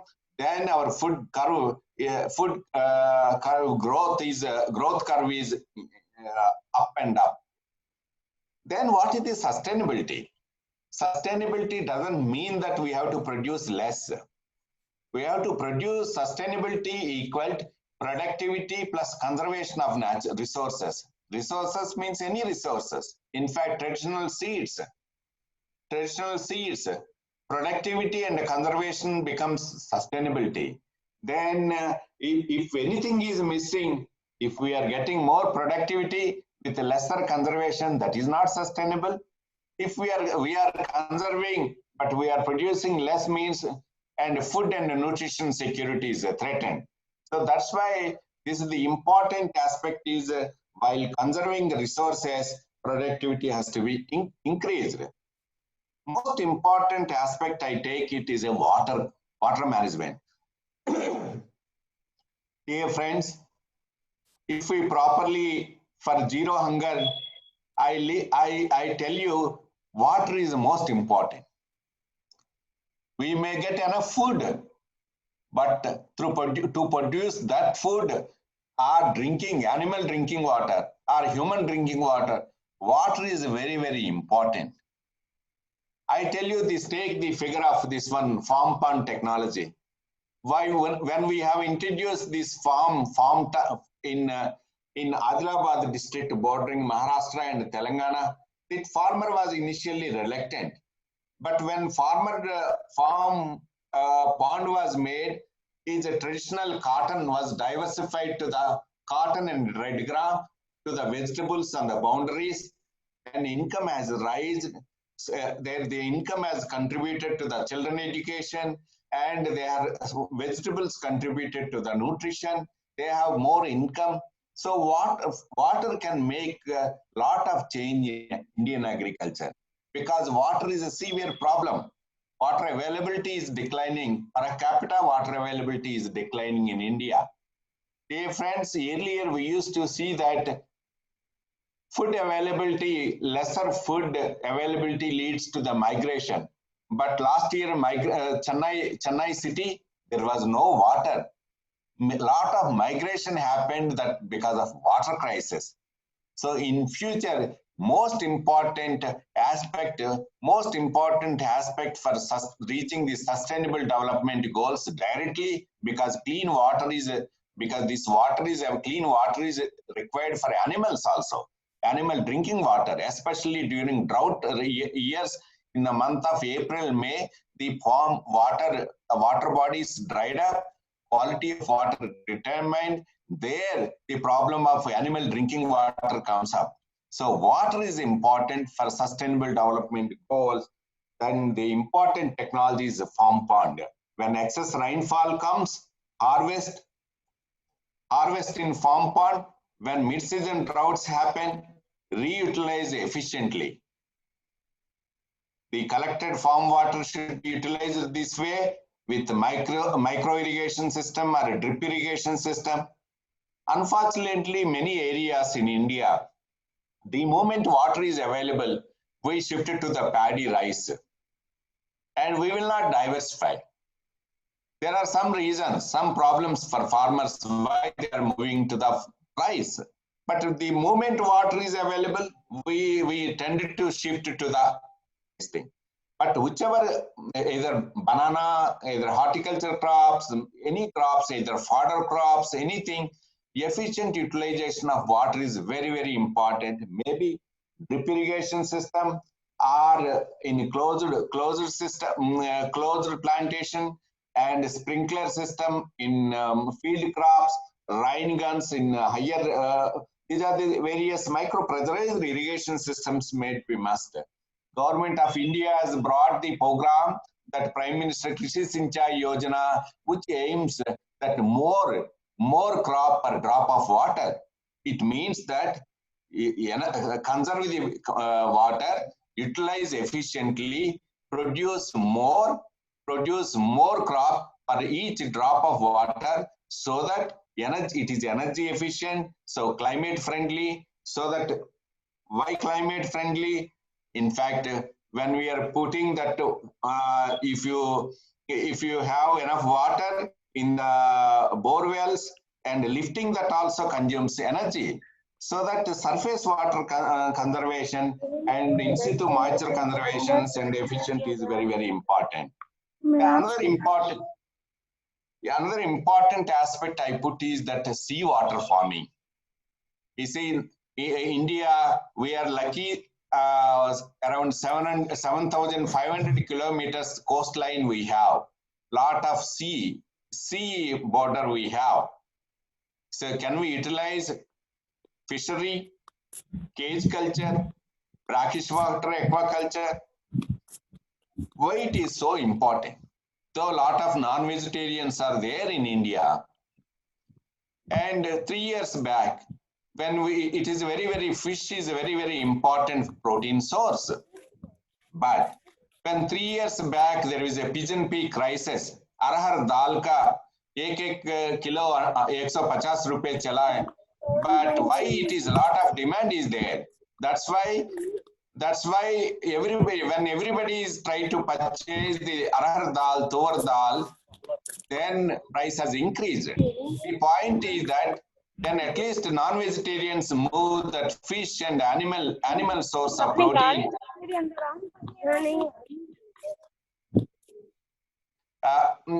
Animal protein, at least remaining people who are the food habits, they can make it that so that the stress on the pigeon pea can be made that seawater farming and fish culture. So that's why in sustainable development goals, zero hunger, and very, very important, when 7,500 kilometers coastline is there, fishery is one of the important aspects for this thing, for zero hunger and nutrition. And next aspect after land is a soil. The basic philosophy of the soil management, soil conservation is whatever taken from the soil is that you give back to the soil. And what is taken from the soil, you give back to the soil. Whether nutrients or carbon lost, nutrients lost, anything is lost, give back. That is the most important. That's why lot of crop residue burning is happening in India. Around 250 million tons of crop residue is being burned. I think that is a very conservation estimate. And lot of horticulture residue is being wasted. And a lot of vegetable market waste is wasted. And processing industry waste is thrown out.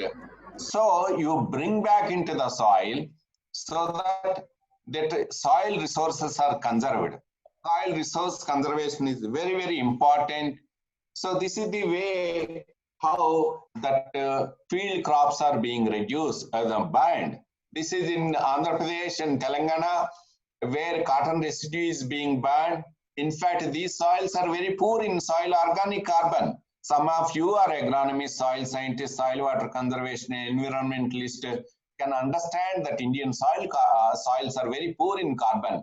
But when soils are hungry for carbon, the residues are plant food, plant organic soil food, then we are burning it.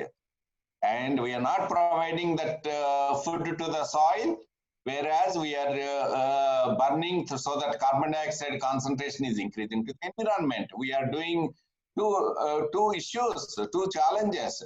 So this is one of the important right side, especially in Himalayan ecosystem. Soil should not be bare soil. Always the hill ecosystem should be covered under any soil cover. If you go to France, dear friends, it's not that much slopey, but you will not see much any bare soil across the country from top to bottom. But bare soil is one of the impacted very, very dangerous situation where soil resources are. So the proposal is that any crop residue should not be burned, grain to human beings and animals, and grain to human beings and crop residue to animals and soils. So that is the way we have to put. So you can see that any soil scientist, agronomist can understand that, including Jammu, Kashmir and Punjab adjoining this region, Rakhine, Siar, Hoshiarpur. These are the places where soil organic carbon is very, very poor. Last 2 histograms, you can see that when soils are so deficient, their productive capacity is very low. When productive capacity is there, country's food production is low. And food production is there, food available to the distribution of the is low. So that's why improving one of the important aspect is coming for natural resourcement is a biochar. You convert crop residues into the biochar. What is that biochar? Means that this is anaerobic instead of field burning. You can anaerobic burning so that the residue is burned in this form, so that if it is added 3 tons to 5 tons, so it retains more water, it releases nutrients. So it has many, many advantages of crop residue management. So the overall wisdom of the biochar in Indian agriculture was documented by involving multidisciplinary teams. Maybe soil scientists, agronomists, farm machinery engineering, farm agroforestry, entomologists, microbiologists, physiologists together. We have made that biochar challenges production and in different parts of the country. This is the impact of biochar. You can see that in rain-fed dryland, the biochar applied plot is green, whereas during mid-season drought, whereas that no biochar plot is affected. The deficiency is not nutrients. This is deficiency because of water stress. So biochar absorbs more water. We can manage. We can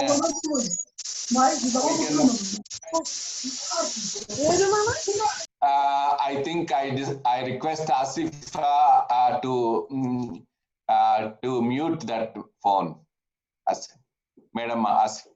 And this is the impact of water conservation, soil conservation, crop residue. Another important aspect is that in terms of environment, most important aspect of greenhouse gases is nitrous oxide emissions. Carbon dioxide comes from crop residue burning, paddy soils. Methane is coming from livestock sector and paddy fields, and nitrous oxide is coming from nitrogen fertilizer, urea, DAP. One of the important promising technology is coming nano fertilizers, which improves nutrient use efficiency. At this moment of time, nitrogen use efficiency is only 30%. We have to improve. And you know, global warming potential of nitrous oxide is 300 times more than the carbon dioxide. If carbon dioxide, 1 unit of carbon dioxide increases temperatures 1 unit, nitrous oxide increases, which comes from nitrogen fertilizer, 300 times global warming. When global warming is there, you know that climate change impacts, floods, droughts, heat wave, cold wave, etc., etc. So nano fertilizers, very, very promising technology. Things are coming up nano. And another important, similarly, one of the one of the important fertilizer technologies being implemented is neem coated urea. See, government India, all urea is available is a neem coated urea. The neem coated urea, at least 15 to 20% urea application dose is reduced because efficient use is a better practice. It releases slow. Nitrogen is released slow, so nitrogen losses are low, so that emissions are less. So the sustainable agriculture. So that is, I'm also global climate change negotiator in United Nations for the last 2015 to 2020. This year also, it happens in Germany, and the COP meetings happen different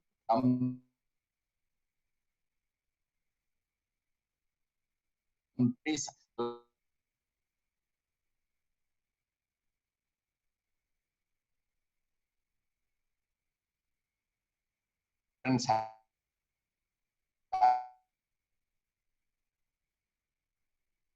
Of the emission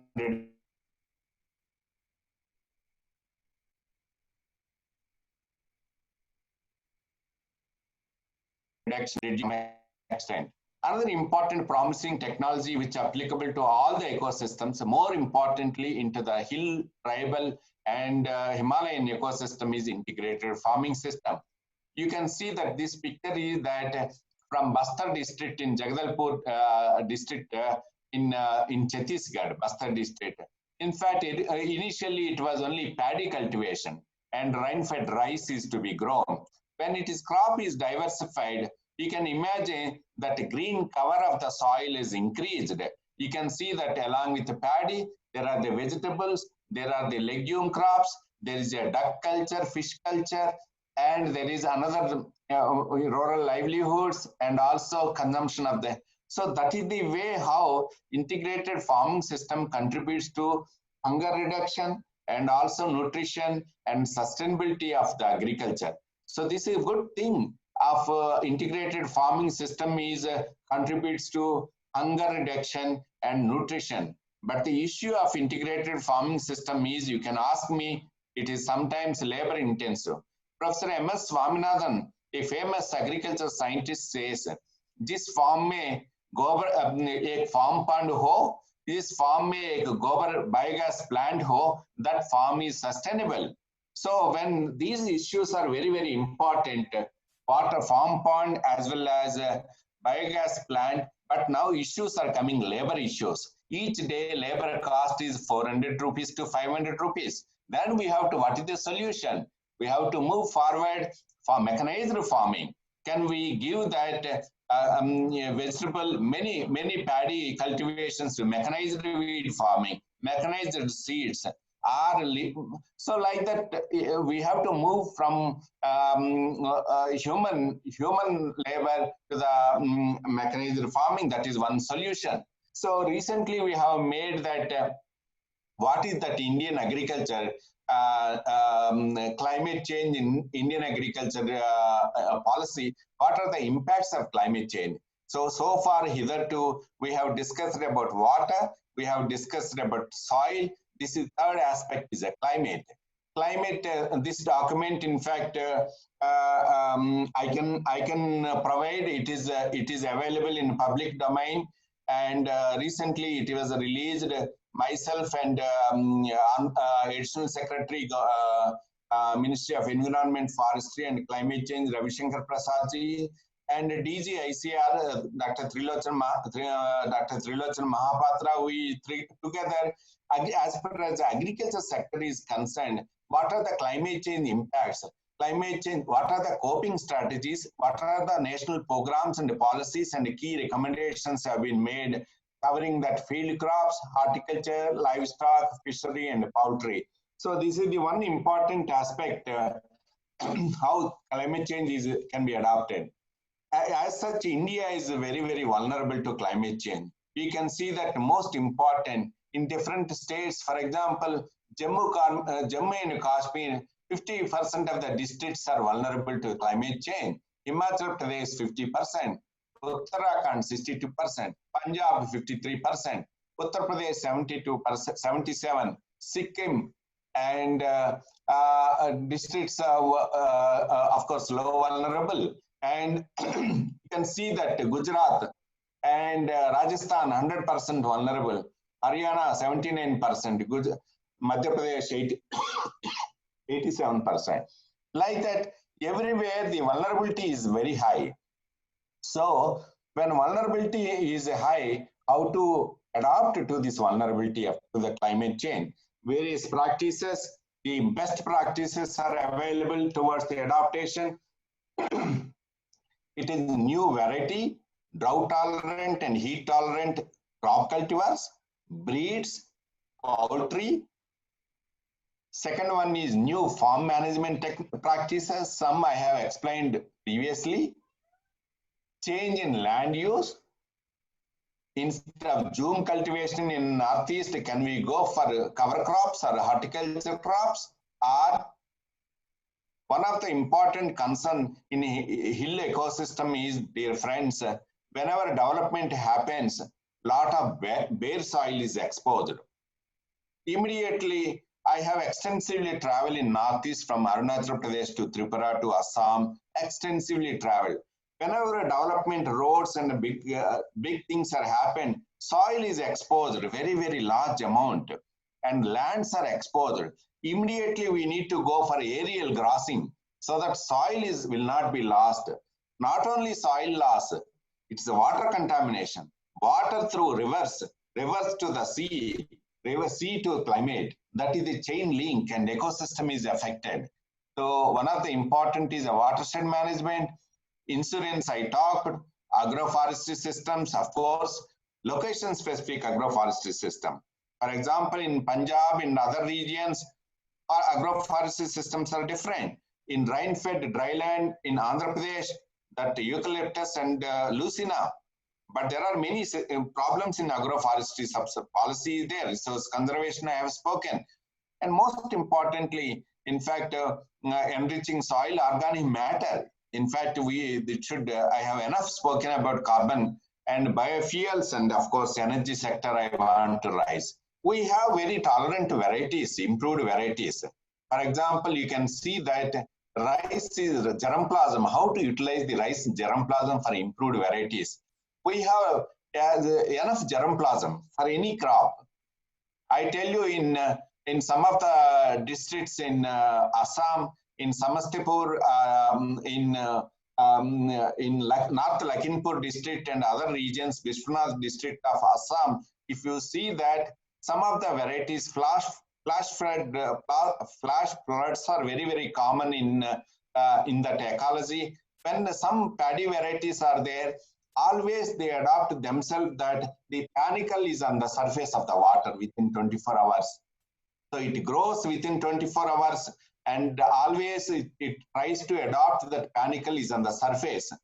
So taking the Swarna sub-1 variety or Ranjit variety of paddy in Northeast regions are very, very important, besides that many varieties in other regions. So another important aspect of climate change is heat wave. And in Punjab, Haryana and Western UP and other regions, wheat is sown in the month of October, November, early November. But when it is in February, March, when wheat is harvested, when grain filling stage, the wheat crop is affected with high temperature. 1 week of higher temperature, 1 degree temperature can reduce to wheat production 5 million tons. So not only wheat production, maybe potato production, chickpea production. I tell you, once upon a time, Agra in Uttar Pradesh is Rabi crop was chickpea, but because of several problems, because of temperature, because of groundwater depletion, because of pollution, and now chickpea is not grown in Agra region. Their crops mustard has replaced the chickpea crop. So crops have been, because if natural resources are not managed, sustainable practices are not managed, crop shift have to be done. In fact, even horticulture production. For example, earlier we have apple production in Simla, and when temperatures are increasing gradually, the apple growing regions are being shifted to the higher elevated regions in Jammu, Kashmir, Himachal Pradesh region. So that's why there is a important variety of wheat has come. Now also 11, another heat tolerant variety came, which is a tolerant for high tolerant heat tolerance. So this is the solution. And whenever terminal heat regions, this variety need to be implemented. Already it is there. Another important sustainable practices is livestock. Livestock is very important, especially in Indian agriculture. You know that, and some of the regions in Maharashtra, Telangana, and some of the regions, farmers distress. Farmers are committing unfortunate, they are taking lives. But one study, many studies indicated the farmers who are having animals, they are having small ruminants like sheep and goat and poultry. They are not committing this unfortunate situation. So livestock is very important for higher milk production and meat production. Most important aspect of livestock practice is feed management. Very often we keep dry fodder, but we need to produce keep at least 1/3 of green fodder in the animal diet along with feed concentration. And it also, when dry fodder feed management can contribute to the higher milk production, higher meat production.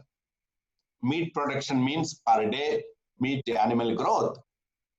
And at the same time, when complete dry fodder is replaced with the green fodder and feed concentration, methane emissions are reduced. Then second one is that efficient livestock management, more milk and meat per unit body of the animal. That is very important.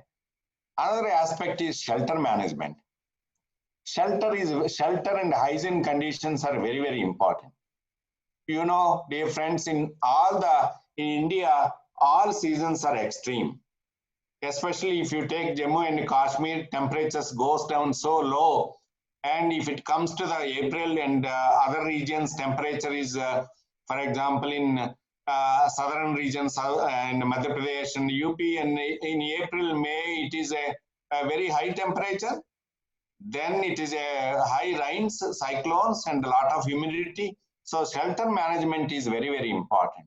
Vaccination, very important aspect of foot and mouth disease in livestock production. Still, it is a prevalent in many. Vaccination is very important. Not only foot and mouth disease, and many diseases vaccination. And we have not reached to, artificial insemination is a successful technology tool, but we have not reached, and we need to move forward, sensitize the animal line departments to move the artificial insemination, and our animal scientists need to take forward this technology. Tolerant breeds. Now, because of higher tolerant temperature, animal, poultry, sheep, and goat tolerant breeds, commercial dairy farming. In many regions now, every household used to have animals, but it has moved to the commercialization. People are purchasing milk, but dairy has moved to commercial farming, whether small dairy farming or bigger dairy farming. So in that case, commercial, what are the aspects of commercial dairy farming? That best practices can contribute to more milk and sustainable environment. Sustainable environment means that from commercial dairy sector, how to improve the milk production, meat production with less GHG emissions. Then most important aspect of livestock is manure management. Manure is also source of methane in dairy. Then most importantly, and our processing and milk and meat processing is very low. And a small country like Netherlands is exporting huge amount of meat and these things, whereas we need to improve. And one of the important aspect is integrated farming system, which I shall. Then in some of the remote areas, when temperatures are growing up, milk is spoiled. And one of the soil what any engineers, agriculture, farm machinery engineers need to come that solar chilling system localized may not be efficient, but a low cost chilling missions can save that milk quality or paneer or anything animal. Then rural innovations are required because all these things are at the rural doorsteps at farmers level that would be better. So one of the important aspect of climate change is enteric.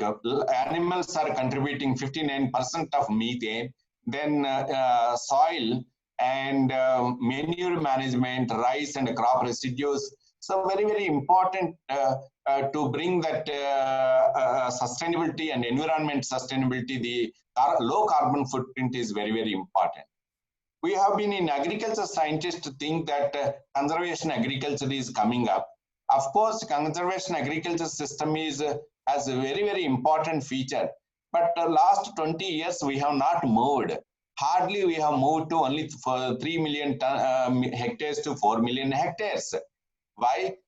Because we have soils, there is a problem, surface crusting, residue, we want to grow 3 crops, there was no time.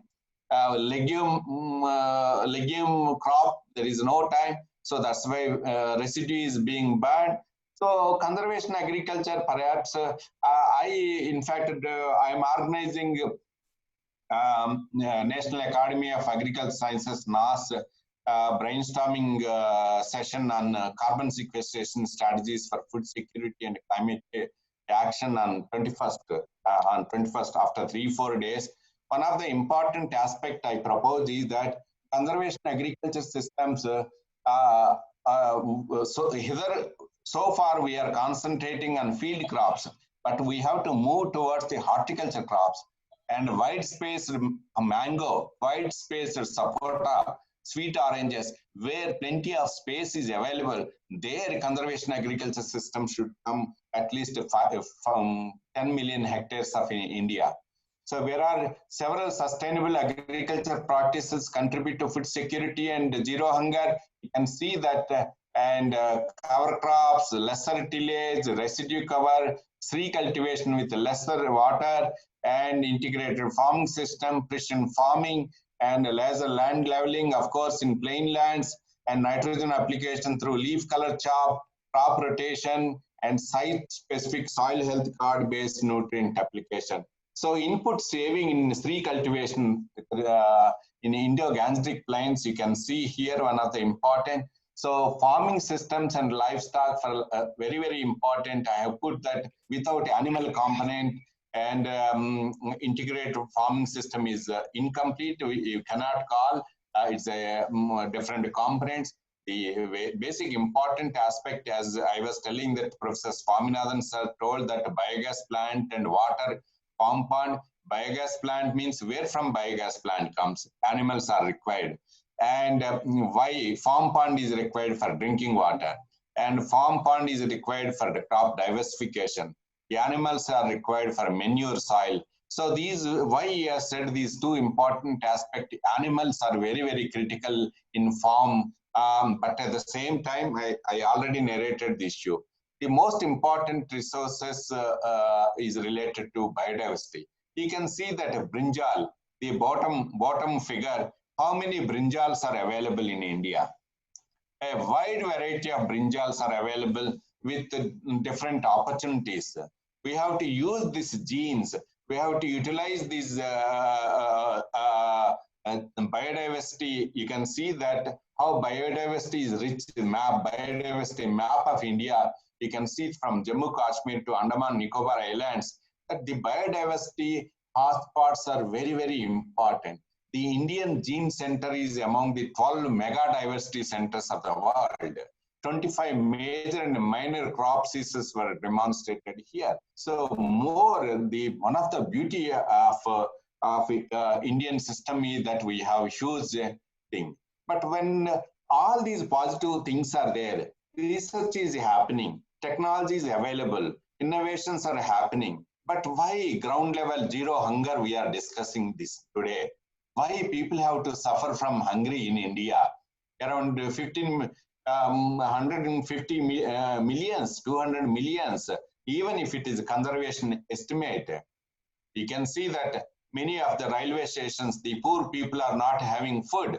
Many bus stations, poor people are not having food. And many street people, what is that Indian agriculture is doing for zero hunger?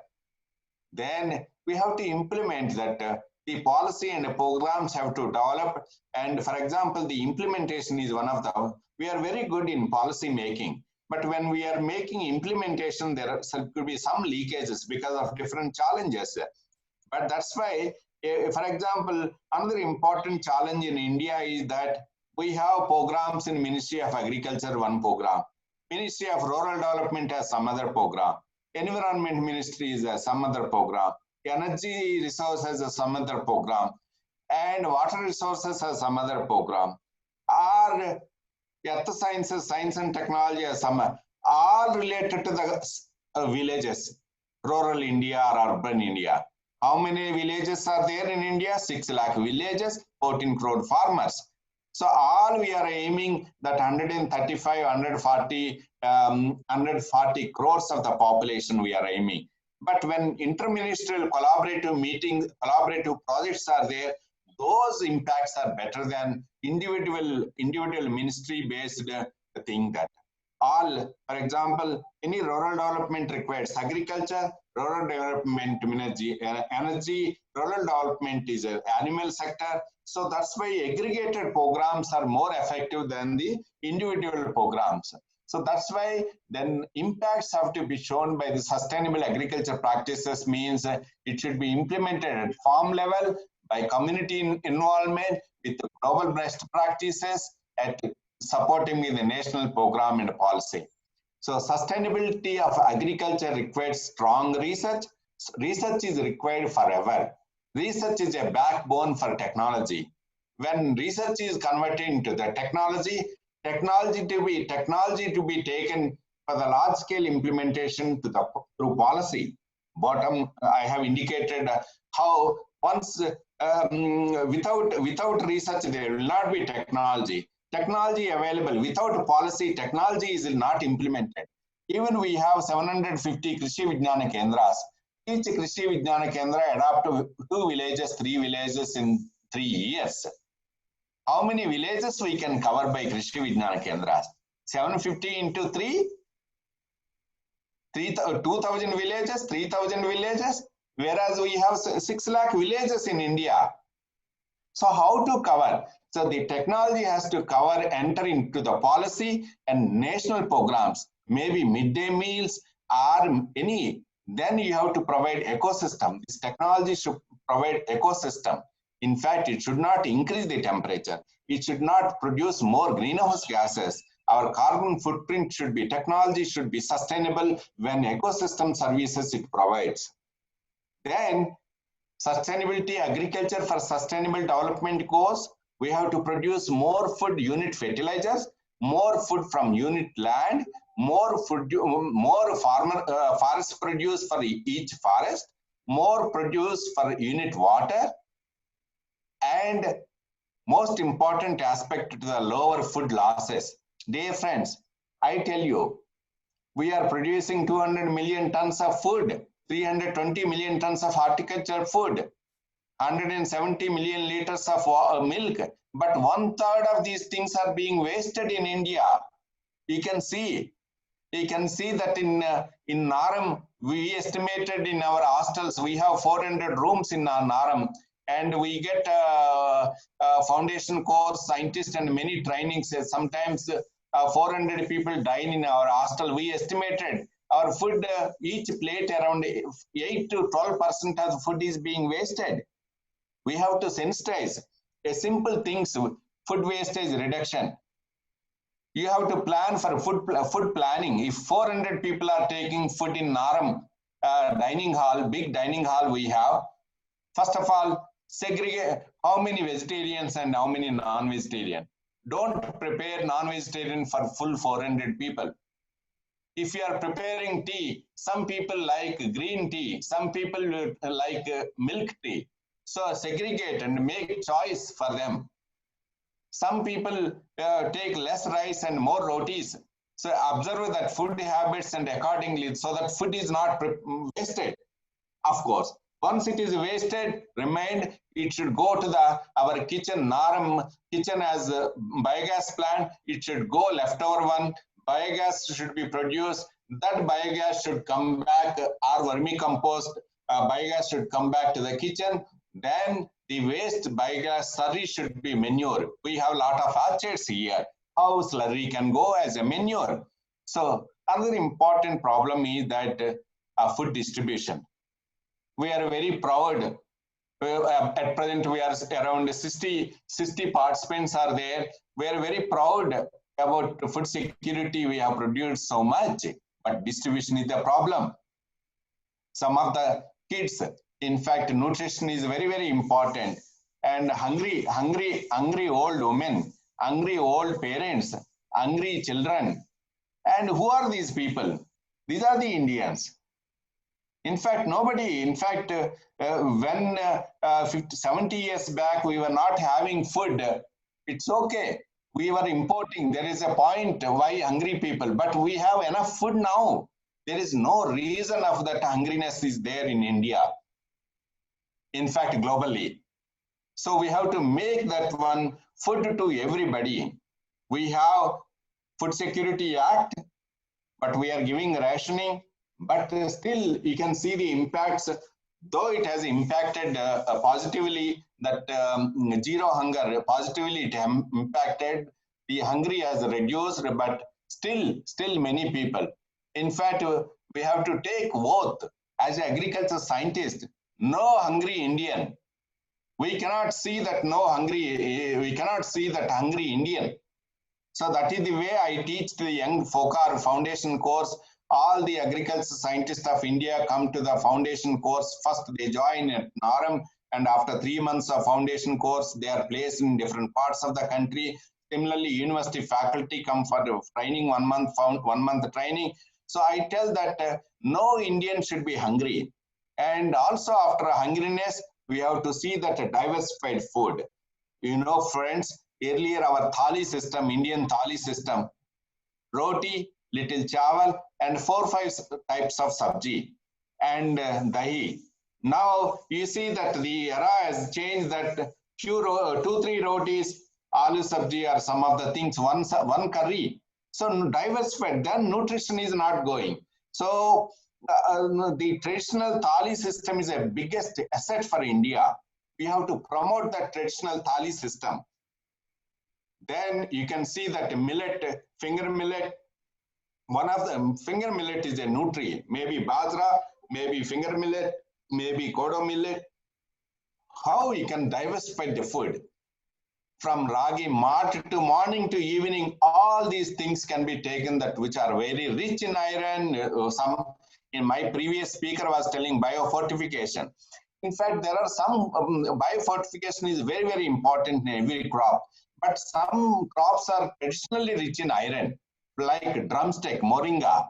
Some of the things are traditionally rich in iron.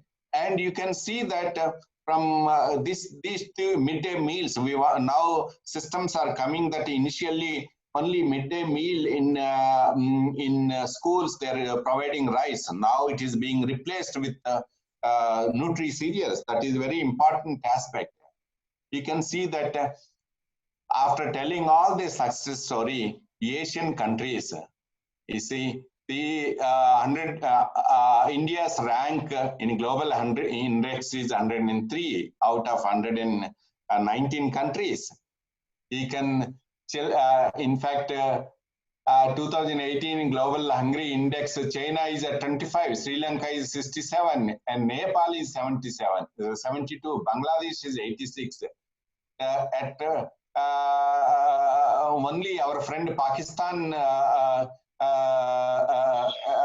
I think we only people, Pakistan and India, and we are Pakistan at 106 and India is 103. And children under are suffering from extreme underweight, and a lot of women anemic.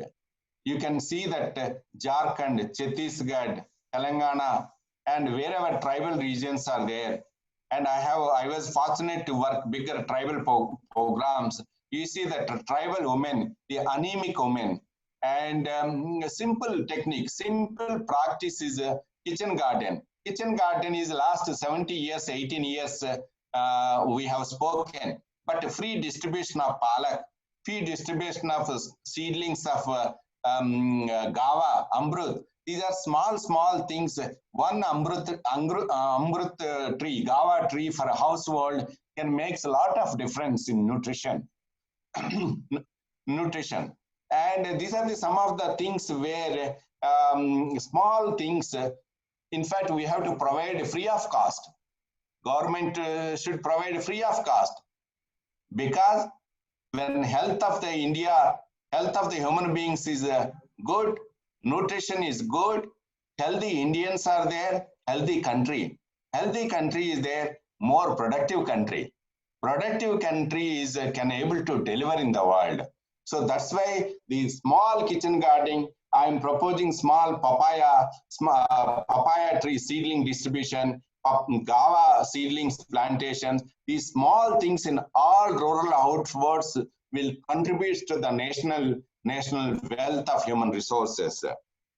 Then, and we are very fortunate if you see that 1/4 of the world, you can see that 1/4 of the rice of the world is growing in India. 1/4, 20 to 25% of rice is coming from India.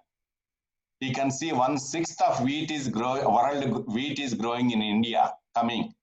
Similarly, maize, similarly sugar, similarly meat, similarly milk. Milk, you can see world milk is 700 million liters now. We have increased to 170. 1/7 of the milk is coming from India. What is less in India? What is less in India? And of course, we have to improve the processing, and at least the nutrition comes that tomatoes, sometimes tomato cost is 150 rupees. Now I'm sure that your region also tomato is 70 rupees. Sometimes farmer don't harvest, harvesting cost will not come. That's why processing is very, very important. And when processing is important, then year-long availability is available. Year-long tomato is, I am just taking one example of horticulture. Then what is zero hunger reduction in India? You have to create awareness. You have to educate. You have to improve the capacity building. You have to, in fact, we have 6 lakh villages, dear friends. My estimation, my theoretical projection is that we have 6 lakh villages. How many millionaires are in India? How many billionaires are in India? Can we sensitize? It may be Dr. Srinivas Rao is telling very, very theoretical aspect in this billionaires and food zero hunger. But we can sensitize. We can sensitize that each village adopted by 1 billionaire, or each mandal is adopted by 1 billionaire to reduce zero hunger. Maybe it is a theoretical, but conceptually you take it. One of the, I'm not sure that whether any Telugu people are there in the participants, I'm not sure, Andhra Pradesh and Telangana, but one of the movie came based on the concept, adopting the village. Of course, honorable members of politicians, they are adopting, but people of private companies, corporates, as a corporate social responsibility, you have to sensitize. The bottom thing I have put is a sensitization is very, very important. Any big corporate company, you can sensitize. Yes, sir, you can contribute to this aspect. Yes, we can. So no leakage of policy. Policies are very good. For example, I myself, the technical chairman of the national mission under Prime Minister, there are 8 missions. One of the mission is National Mission for Sustainable Agriculture. I was the chairman of the technical committee for 3 years. That one policy is made, and they one continuously, for example, no hunger midday meal, no hunger in India. But when policy is there, beginning there is a very vibrancy, but slowly that vibrancy is reduced. So we technicians, we technocrats, we people, we officers need to keep hanging this. Yes, sir, it is a leaking. We have to restore the leakages of policy. And last point I tell you is a compassion is required. When you are talking about zero hunger, when enough food is there, enough millionaires, billionaires are in India. What is the unfortunate situation that our Indian, at least any Indian is not having at least 2 meals in a day is a right. That's why a compassion is required. We have seen that even COVID period also, many people, the migrant people from Telangana, to the Jharkhand and Bihar, what a painful. So we have to keep telling to the sensitized and telling policy making, lot of compassion is required. Share with the people food, and each big parties leftover food, don't throw it away. Pack it, that leftover food, and just spending only 200, 400 rupees auto. And for example, if anything is happening in near Nam, big bandwagon marriage, at least some food, lot of food is leftover. A small packing, biodegradable packing and distribute in railway stations. Some of this Basavatarakam Cancer Hospital outside patients distribute. Only you have to spend 200 rupees auto charges, 400 rupees these things, and food is reached that night. These people can be, hunger can be reduced. A compassionate India is required.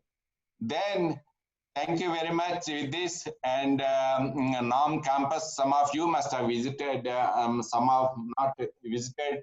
It is International Yoga Day celebrated in this thing. And now NAM campus looks like that with full blooming of various flowers. And I invite each one of you, welcome to NAM. Thank you very much.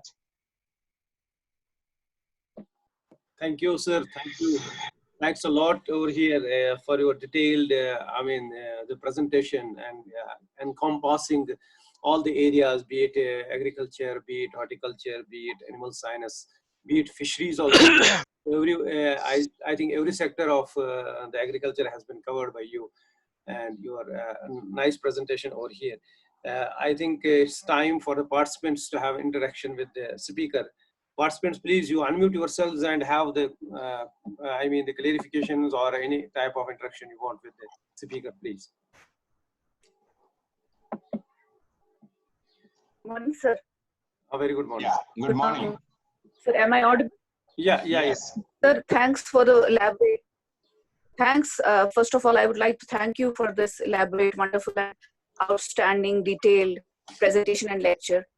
Sir, since you were talking about challenges that we are facing for sustainable development, I would like to ask you one thing. Isn't it possible to make cooperative societies for each and every commodity, like each and every crop and vegetable, fruit, be it eggs, meat, fish, like that we have for, we have an example of Mool. And if in a particular area, in particular crop is grown in excess, and yes,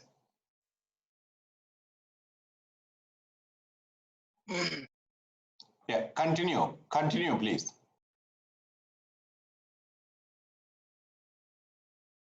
Yeah, I think Probably she was disconnected.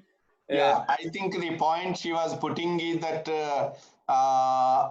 diverse food accessibility to all the households. Perhaps I understand that one. Sir, making of cooperatives, sir. Sorry to intervene. She was talking about the making of cooperatives on the pattern of Amul in each and every crop, or the milk and eggs. Yeah. I think that is way forward. I suggested that a smallholder, one of the important issue, many challenges faced by the small farmers can be managed by farmer producing organization, community farming or cooperative farming. But at the same time, I really, when I was, I think around 24 years back, I was a postdoctoral fellow in Tel Aviv. I went to one of the kibbuzim, that is a, in fact, that this kibbuzim is a collective and a cooperative farming. The oldest kibbutz I spent one night in, that is bordering to Lebanon, Israel and Lebanon border. There they have, I have listened the success story of the collective and cooperative farming. That is the more or less similarly now it is coming in farmer producing organization. In fact, Government of India is coming up with bigger. They want to aim large thousands of farmer producing organization. That too, farmer producing organization is commodity based. For example, banana farmers. And if you target banana farmers or groundnut farmers or within farmer producing organizations also. For example, I take you one example of groundnut. Groundnut is grown in 2 districts. 80% of the groundnut is grown in 2 districts of India. One is Rajkot in Gujarat, second is Anantapur in Andhra Pradesh. Similarly, 2 districts of grape are growing 70 to 80% of the grape in India, Nasik and adjoining district. When we make farmer producing organizations of grape, it is very, very successful in Nasik district. Similarly, in Anantapur, it is lacking. In Gujarat, is a little bit better. But at the same time, in entire Rajkot district is suitable for groundnut cultivation. So whatever leftover region should be diversified to the other crops. Government of India is coming, in fact, recently Honorable Government of India is coming, one commodity to one district, that focus. So that is in a way that how district commodity, for example, if any district major producing is a maize, let us focus on maize and link markets, link to the value addition so that farmers get better value. Farmer will be in good conditions to demand inputs and supply chain. Yes, sir. And sir, that has been mandated to all KVKs as well. Hello. KVK should ensure that they at least Dr. Ajaz, your voice is breaking. You are not audible to us. Okay, I was talking about as sir told that yes, definitely that farmer producing organization is a mandate with the KVK. Okay. That each KVK should at least register for 5 farmer producing organizations.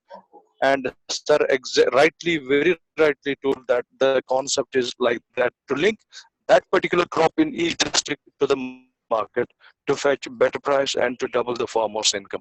Very good. Who is this? Sir, I have a question. Dr. Dar, I tell you, all 750 Krishi Vijnana Kendras create only models of farmer producing organization. You create the farmer producing organization, you resolve the challenges.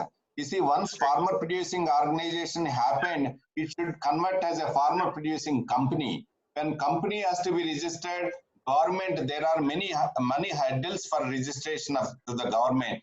Those things you have to work, you have to facilitate the farmer producing organization model so that you have to, but not only 3-4 farmer producing organizations. Every village is one farmer producing organization should come. So that's why the KVK, because I worked with around 200 KVKs in Nikra project, we have, in each district, we have 1 KVK, 2 KVKs, where else we can expand. Only thing is KVK should do the models to be replicated by the state government. That is my suggestion.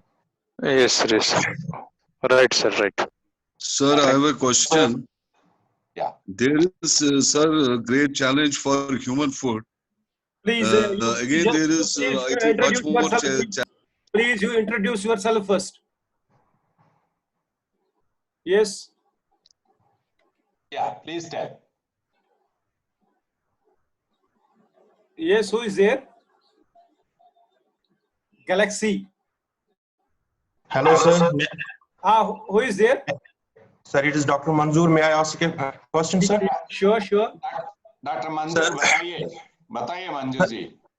Sir, on one hand, we say that we should go for the diversification or we should go for the integrated farming. But on the other hand, we say that one district, one crop. Is not it contradictory? Yeah, exactly. That is the point. Dr. Manzoor, very, very relevant. Very, very relevant. In fact, you suggested that there are two key challenges in Indian agriculture.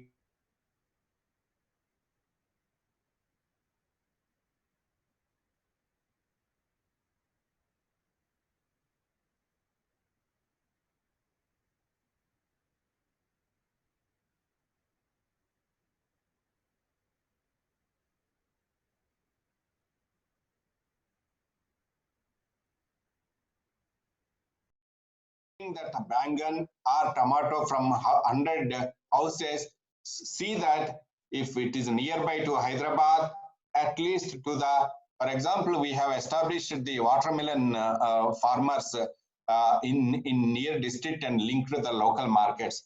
Similarly, collecting, these are the both ways, of course, looks contradictory, but we can link together. But primary IFS is household nutrition, household food security. Excess food should be linked to the markets through farmer producing organizations. Certainly each hectare land or each 2 acres land, everything will not be consumed. So linking of to the local village markets, some collection system to be there. Similarly, milk. If 4 animals are there, 3 animals are there, entire milk we will not be consuming in the household. But that excess milk, whatever is there, they want to sell to the villages. Village reach to the mandal reach to the nearest dairy. That is the overall concept of both things can go hand in hand. Actually, sir, whatever we produce, that has usually the local market to fetch more price. But if we go for the commercial production of that product in this district or village, that will decrease the price of that commodity because there will be a huge production at the same time. So that is the issue. Yeah. Because marketing to a far away place is quite costly in terms of transport and all that. So producing diverse crops will have more consumers, and producing the same crop at the same time, that will lead to the decrease in this price of that commodity, which will not be this for the farmers. Dr. Manzoor, you may think in otherwise, you can view in that way. For example, I take one district of Nalgonda near to Hyderabad, where we have made these farmer producing organizations of watermelon and tomato and other vegetables brought to the Hyderabad. I take that example that it doesn't mean that all the districts, Nalgonda district has 45 mandals, around 400 villages. All villages may not be suitable for watermelon or citrus fruits. Certainly they are growing other things. Only thing is that if one commodity, one district means not entirely all villages of 400 villages will grow only one crop. Thing is that other crops are basically they will put that maybe 50% of the villages may go for commodity. It is coming up. In fact, NAM is taking up this study how we can take up this one commodity, one district. As a NAM also mandated a think tank research policy for ICR, Ministry of Agriculture. But at the same time, one part is household or domestic and local markets. Remaining part is for value addition, higher price and markets. That is the overall philosophy. Of course, at this present, your concerns are very valid. Contrary to IFS, to the one commodity thing, but I think it will shape up. I'm hopeful. Thank you, sir. I think, sir, for this perishable, which have short this shelf life, for that it may not be that workable, but for other crops which can be transported non-perishable, these foods, that it will work very well. Yeah, it will work. Certainly, your point is valid, but that's why vegetables, for example, local markets is very important. And we say many things, rural innovations. For example, in KVK system has the human nutrition, and from milk to paneer, paneer to we put that solar cooling system, refrigerators. So then rural markets, hotel suppliers, mushroom cultivation, like that. I think it's not easy, complicated, but I think there is a point to take forward. Thank you, sir. Thank you, Manju. Good morning, sir. Yeah, Dr. Sheikh. Good morning. So Dr. Sheikh for those 110th focus, sir. It has been a really nice and 110th, sir. 110th. 110. Yes, sir. Oh, very good. It has been a, Just you left in between. We are very happy. It's a January to April batch, March batch. Yes. Thank you so much, sir. It has Thank been you, a Sheikh. really insightful and descriptive talk, sir. So I want to make one point. Besides all the pressures from population explosion, production demands, climate change, and all others, I personally perceive that land conversion and small land holding and small animal holding, these are threatful things for future. Does policy think tank, Niti Aayog, Government of India, ICR, NAM, and other think tank players perceive these things as threats? I mean, threats that should be dealt with priority, sir. No, small households, no.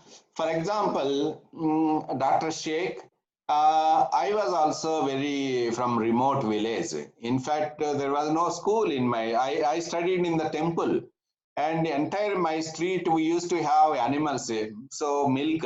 Now, if after 30, 40 years, in my street, nobody is purchasing, having animals because labor is so costly. So everybody is purchasing milk from milk, this thing, and there is a commercial dairy has come. So it is one way. It is good in terms of household consumption, but at the same time, then we want to increase the income of the farmers, and we want to see that value addition and processing in the country. So these things have to go hand in hand. Of course, this is not easy because many 80 to 90% of the Indian farmers are smallholder farmers, not big farmers. Aggregating them is not easy. Yes, sir. Even if I tell farmer producing organization, it is not easy. In the village, if you go farmer producing organization, our political situations are, there are several parties. Despite of economic benefits, sometimes aggregation is not easy. So there are many social challenges, ecosystem challenges, and aggregating challenges. But only thing is that what I understand your question is that a small size farmer is good, but how long when children are not continuing? In my many villages, we are from remote village, our father was farmer, and now we are not farmers. Lot of migration is happening to the cities because agriculture is not sustainable. Farmers are in distress. When labor is so much, young people are not available. That's why our ICR, what is ARIA program? I used to discuss in your discussion in 110th forecast batch. ARIA, attracting and retaining the youth. When farmer sons and daughters are leaving agriculture, now want to see that how to retain. Why farmer sons and daughters have to be in the farming? Unless it is not profitable, their livelihood, the quality of life is equally good. Just like me and you get every month salary, farmers also should get every month. So then if that is there, we can suggest the sons and daughters of farmers can be continuing the farming. Those are the challenges and complicated issues. Right, sir. Thank you so much, sir. Thank you, Dr. Sheikh. Is there any more? Any other participant? If no, if no, is it there? If no, then one. I myself has one point to note over here. Professor Srinivasan, one thing, which probably it's a concern for all of us. What we say conservation and what we can say the exploitation. Is we exploiting our planet for our production, or we are going to conserve it, and what that conservation is how this intensive farming we are looking forward is going to conserve our planet. How you can see all these things when you say we need a conservation, at the same time we are exploiting our planet with our mining, with our oil extraction, with our metal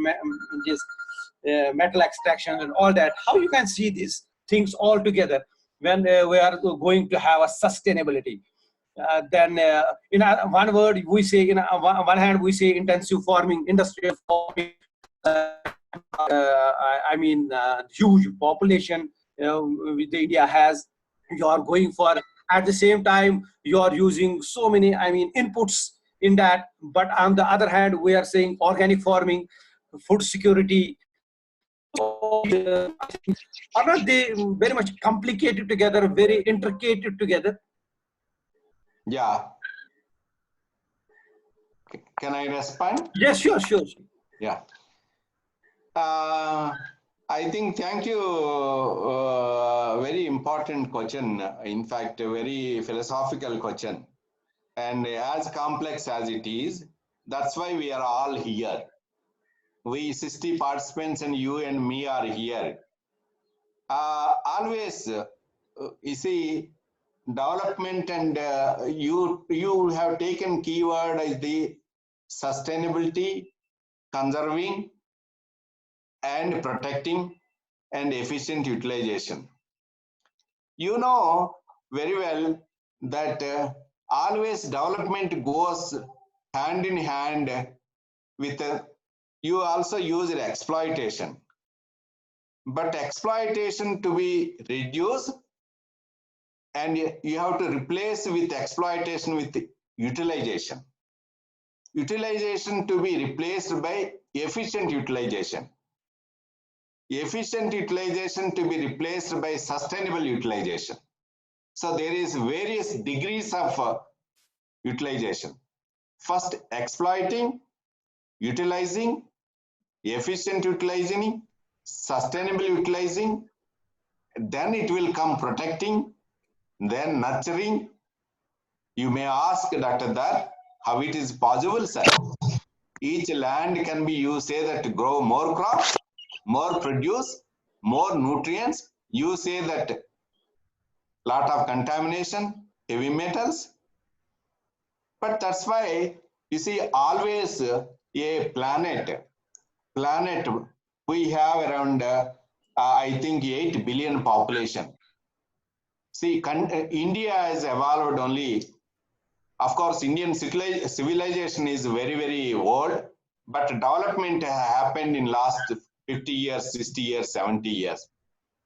I was seeing in some other countries, even they have development of some developments which we are enjoying, not enjoying, seeing. They have in 12th century, 13th century, 14th century. So that is the way. For example, if what is development means? Healthy food, healthy housing, healthy cloth, healthy education, healthy culture and society. You take food, we have spoken about food, healthy housing. You see, when temperatures in some of the regions increasing to 47 degrees, 48 degrees, especially various parts. Maybe it is Kanpur, maybe Bihar, or even Gujarat and Jodhpur, in Vijayawada, Tirupati, Visakhapatnam, and all these places when temperatures are going up.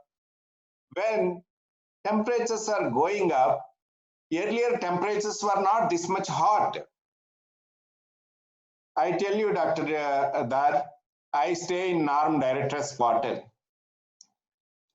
People say that in 1985, when this NARM Director's Quarter was constructed, all out of 365 days, 300 days it is they used to use Rosai, that much, because this quarter is surrounded by forest.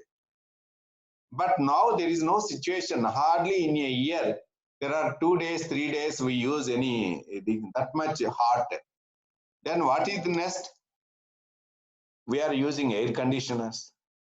When temperatures are increasing, vegetables are being spoiled, food is being spoiled. So if that is there, food has to be preserved. Environment, room, your shelter, living room, you have to use air condition. But air condition also, I tell you, complete 365 days of air conditioning is exploitation, unduly putting. Or at least put half an hour, 1 hour air condition, then go for fan. That is utilization. Or make your room is a free airflow. That is efficient utilization. Or put lot of trees around surrounding your house so that it is a natural cooling. That is a sustainability. So those are the options one has to choose. I tell you one more example. Plastics in agriculture. So initially when plastics came to the world and India, whenever we go to market mall, we used to have plastic bags. Every day we go to milk vendor, we take one plastic cover or these things. But at least using extensively plastics is an exploitation of the nature. But second order is that you replace with plastics with jute bags or cloth bags. That is more sustainable. Third point I put, even if you are using plastics, don't use everyday new plastic bag. You bring milk in the plastic bag, you wash it and hang outside and reuse it for at least it is broken, it is teared. That is at least efficient utilization. So these are the different degrees of things. Even in oil, you have put oil and natural resource mining. Oil, I tell you, once upon a time that we are traditionally bullock cart and these things, now cars have come. But the issue is that now in each family, instead of single car, there are 4 cars have come, individual cars. Earlier we used to have, there was no television. Television came, we had TV. Now every bedroom has television. What is television? Is a power. What is power? Is a coal burning. Coal burning is a carbon exploitation. So that's why you have to decide, the community contribute that really it is required for televisions, 4 cars. If cars are there, even when we are going to office, in colony, if 3 people are going to one office, can we, instead of everybody use cars, can we use for sharing? Today you come with me or I come with you next day. So those are the things. This is not easy solution, but it is a implementation, a social aspect. But this culture will come through education. From first LKG to first standard to 5th standard to 10th standard, the culture is cycling. So we introduced the cycling in NARM campus. Even, you see, when we were walking earlier, we were very healthy.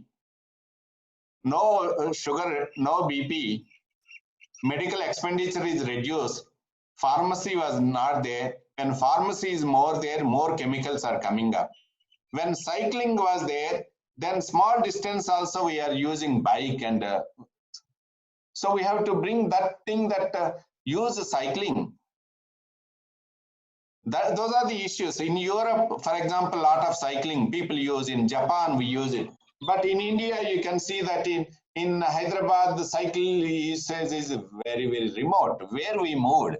So that these all things happen through education, slowly, and children are the best thing to change the game. Children education, our school education, our college, early college education, these are the triggering points where these mindsets can be changed. Thank you, Ajay. Thank you, sir. Thank you. So nice of you, sir. Really, we need to educate the people. We need to educate ourselves, ourselves, and then our kids. That's very important if we want to have a change in our society. If we really have a change to have every person not to sleep hungry, we need to have a change. It's well taken over here. If there are no, queries, may I request Dr. Fozia or Dr. Hina? Any one of them may please, is there Fozia or Hina? Yes, Hina? Yes, sir. Fozia? Yes, sir. Dr. Hina is there. Okay, Dr. Hina, please propose vote of thanks to the speaker. This has really been an informative and elucidative session, sir. We're really thankful to you. The practices that you have highlighted are really critical for achieving food security in a country like ours.